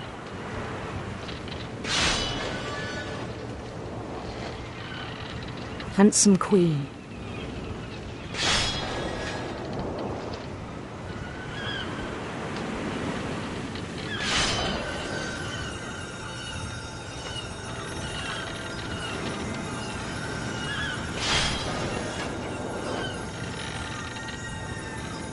The queen was on her own quest for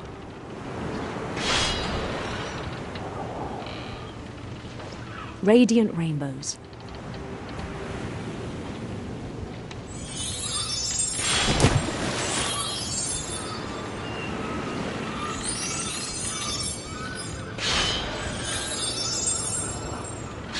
He followed the sound of her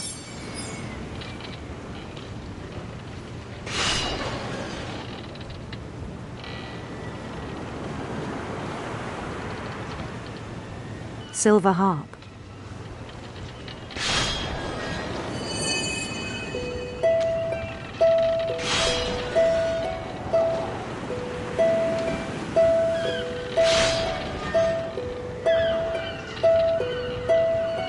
His chase led him to a golden palace east of the sun and west of the moon. Even then, his logic remained sound.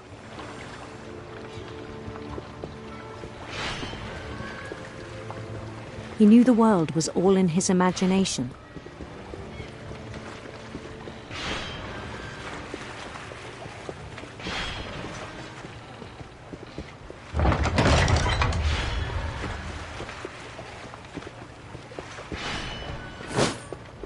But he was so proud of having created it.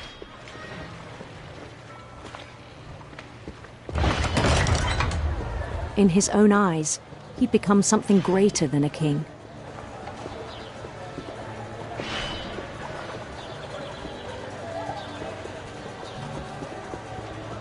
For someone who'd never known success in the real world, I think it was overwhelming. And then it struck him. that the real Lewis was not the one chopping salmon, but the one climbing the steps of a golden palace.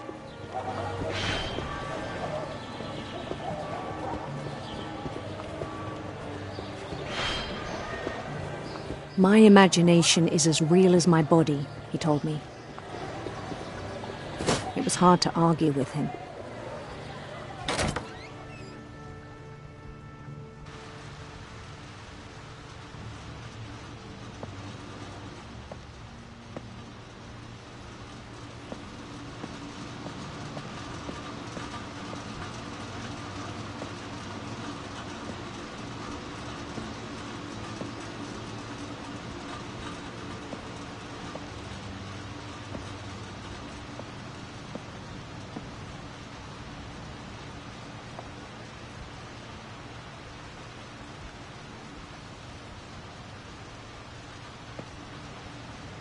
Began to forget the world we know.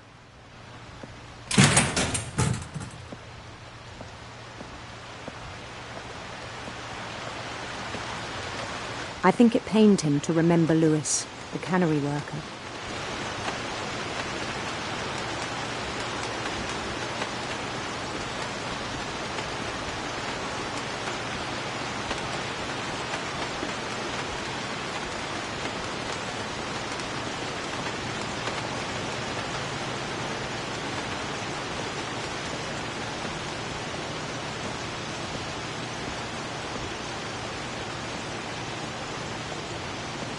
He began to despise the man with a royal contempt.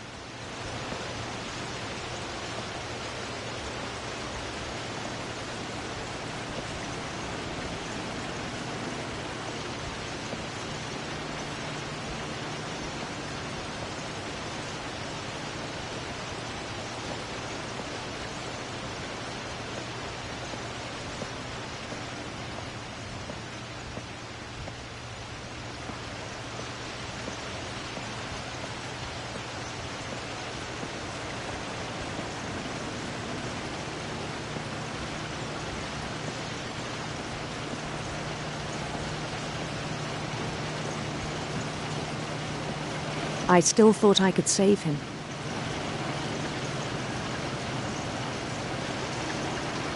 Even after he said he was being crowned king over all the lands of wonder.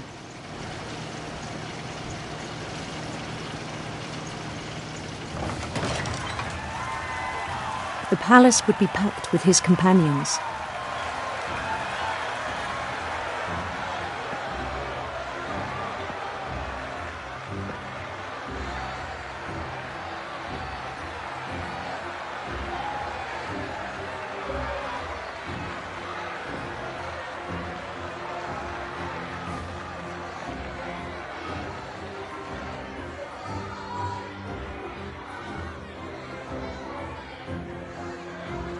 Including the wise Calico who'd insisted on advising him.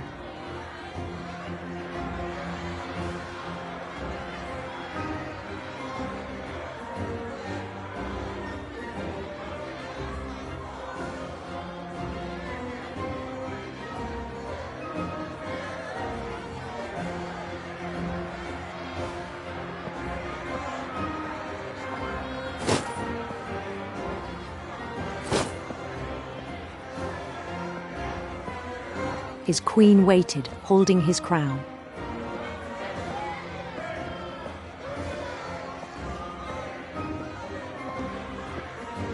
There was only one thing left to do.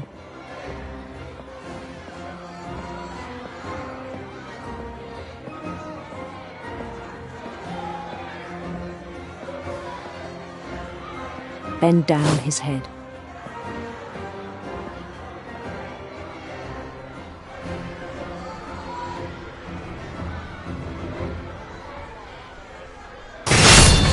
The rest I think you know.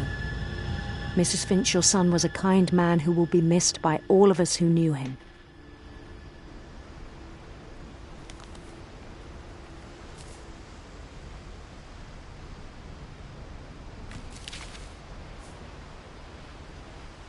My brother was really cool. I wish you could have met him.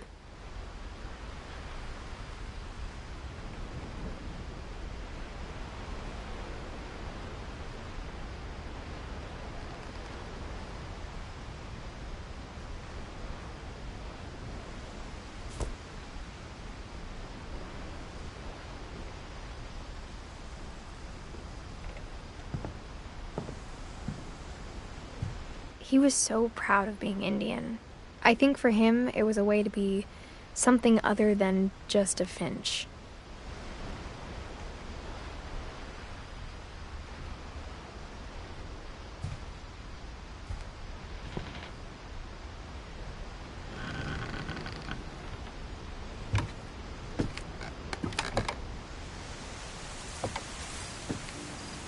On the way back from Lewis's funeral, my mom told me to start packing. She waited until the day before we left to tell Edie. I'm not sure if she wanted to make it easier or harder.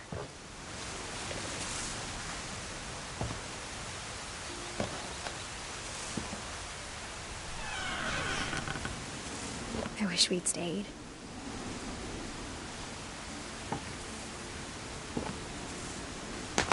But I understand why we left.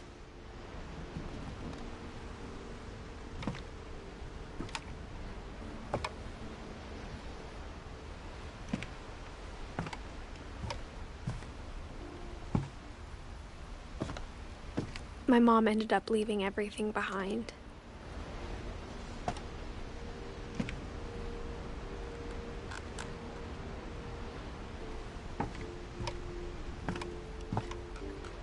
What happened that night had been coming for a long time. Maybe it should have come sooner.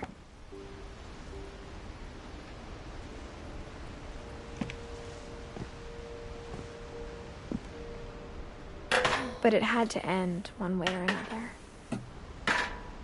All that's left now is to tell you about that last night.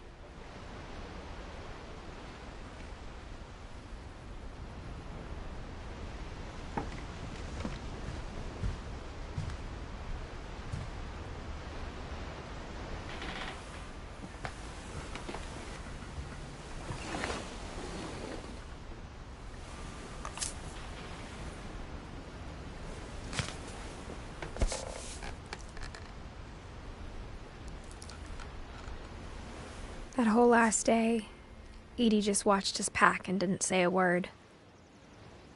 Until supper, when she raised her glass and said, "To our final night together, and all our final nights apart." Grandma, you know what I said about alcohol. Some of your medications are very Edith, specific. I left a present for you in the hallway. Why don't you go open it?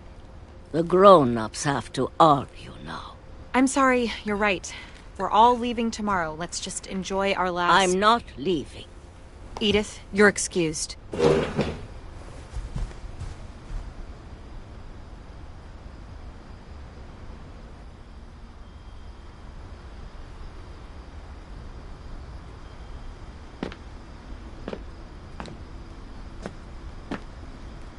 The power had been shut off that morning, but Edie always had plenty of candles.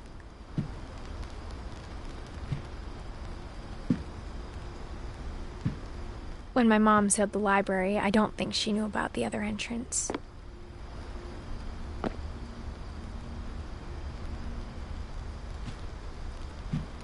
Or that Edie had a key to it.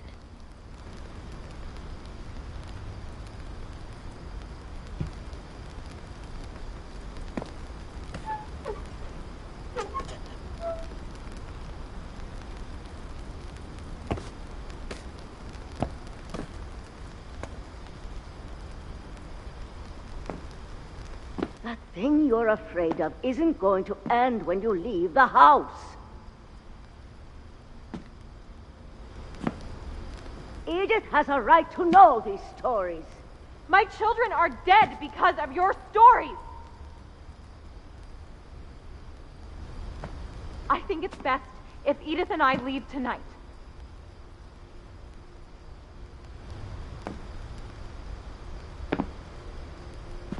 We'll have the nursing home send a van for you in the morning, okay?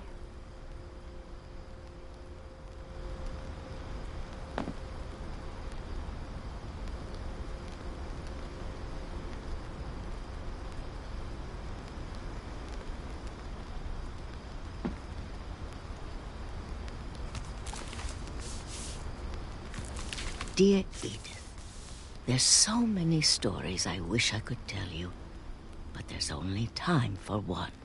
This is about what happened on the night you were born. That night, the tide went way, way out.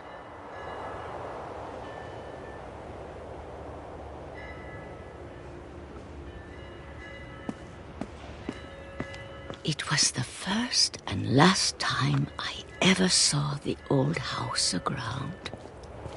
There'd been an earthquake out in the middle of the ocean.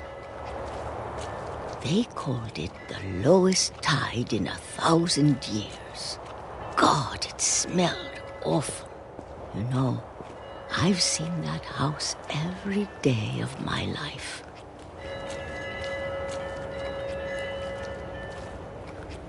But I never thought I'd go back to it.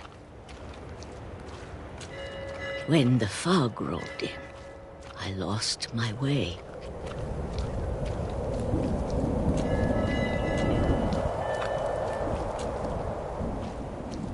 I got turned around.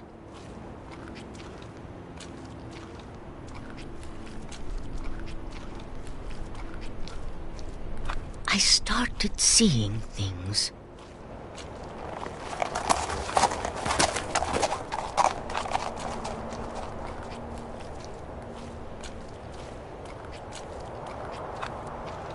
Things I'd forgotten had ever existed.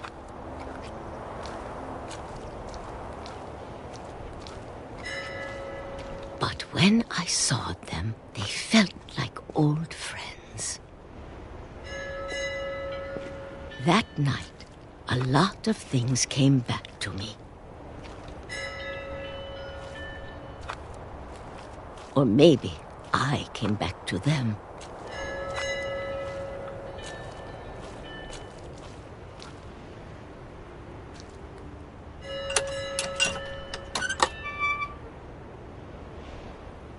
Things I can't explain, but that I need you to try and... Edith, what are you doing in here? It's mine. Edith! Mom, you're gonna rip it! Let go! I kicked and screamed, but Mom dragged me to the car.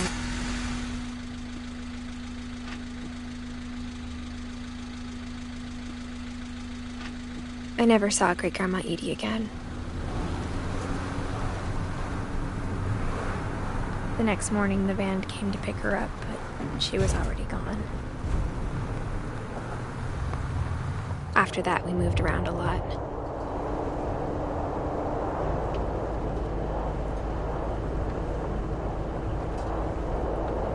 We both tried to make the best of it.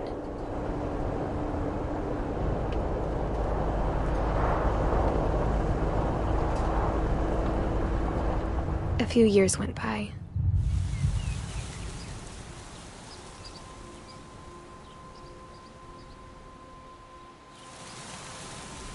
My mom didn't like to talk about it, but she started getting sick a lot.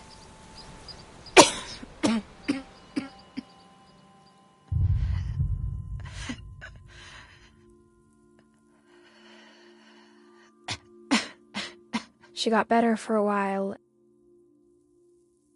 and then she didn't. And then I was alone. The last Finch left alive.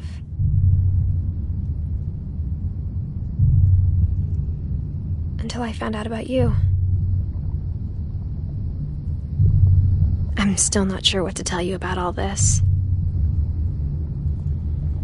If we lived forever, maybe we'd have time to understand things. But as it is, I think the best we can do is try to open our eyes. And appreciate how strange and brief all of this is.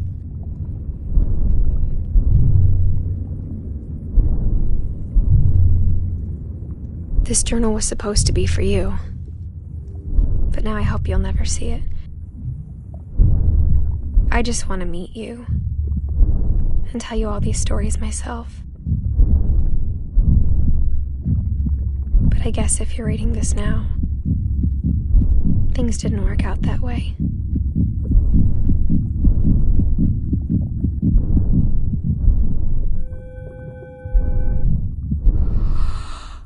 This is where your story begins. I'm sorry I won't be there to see it.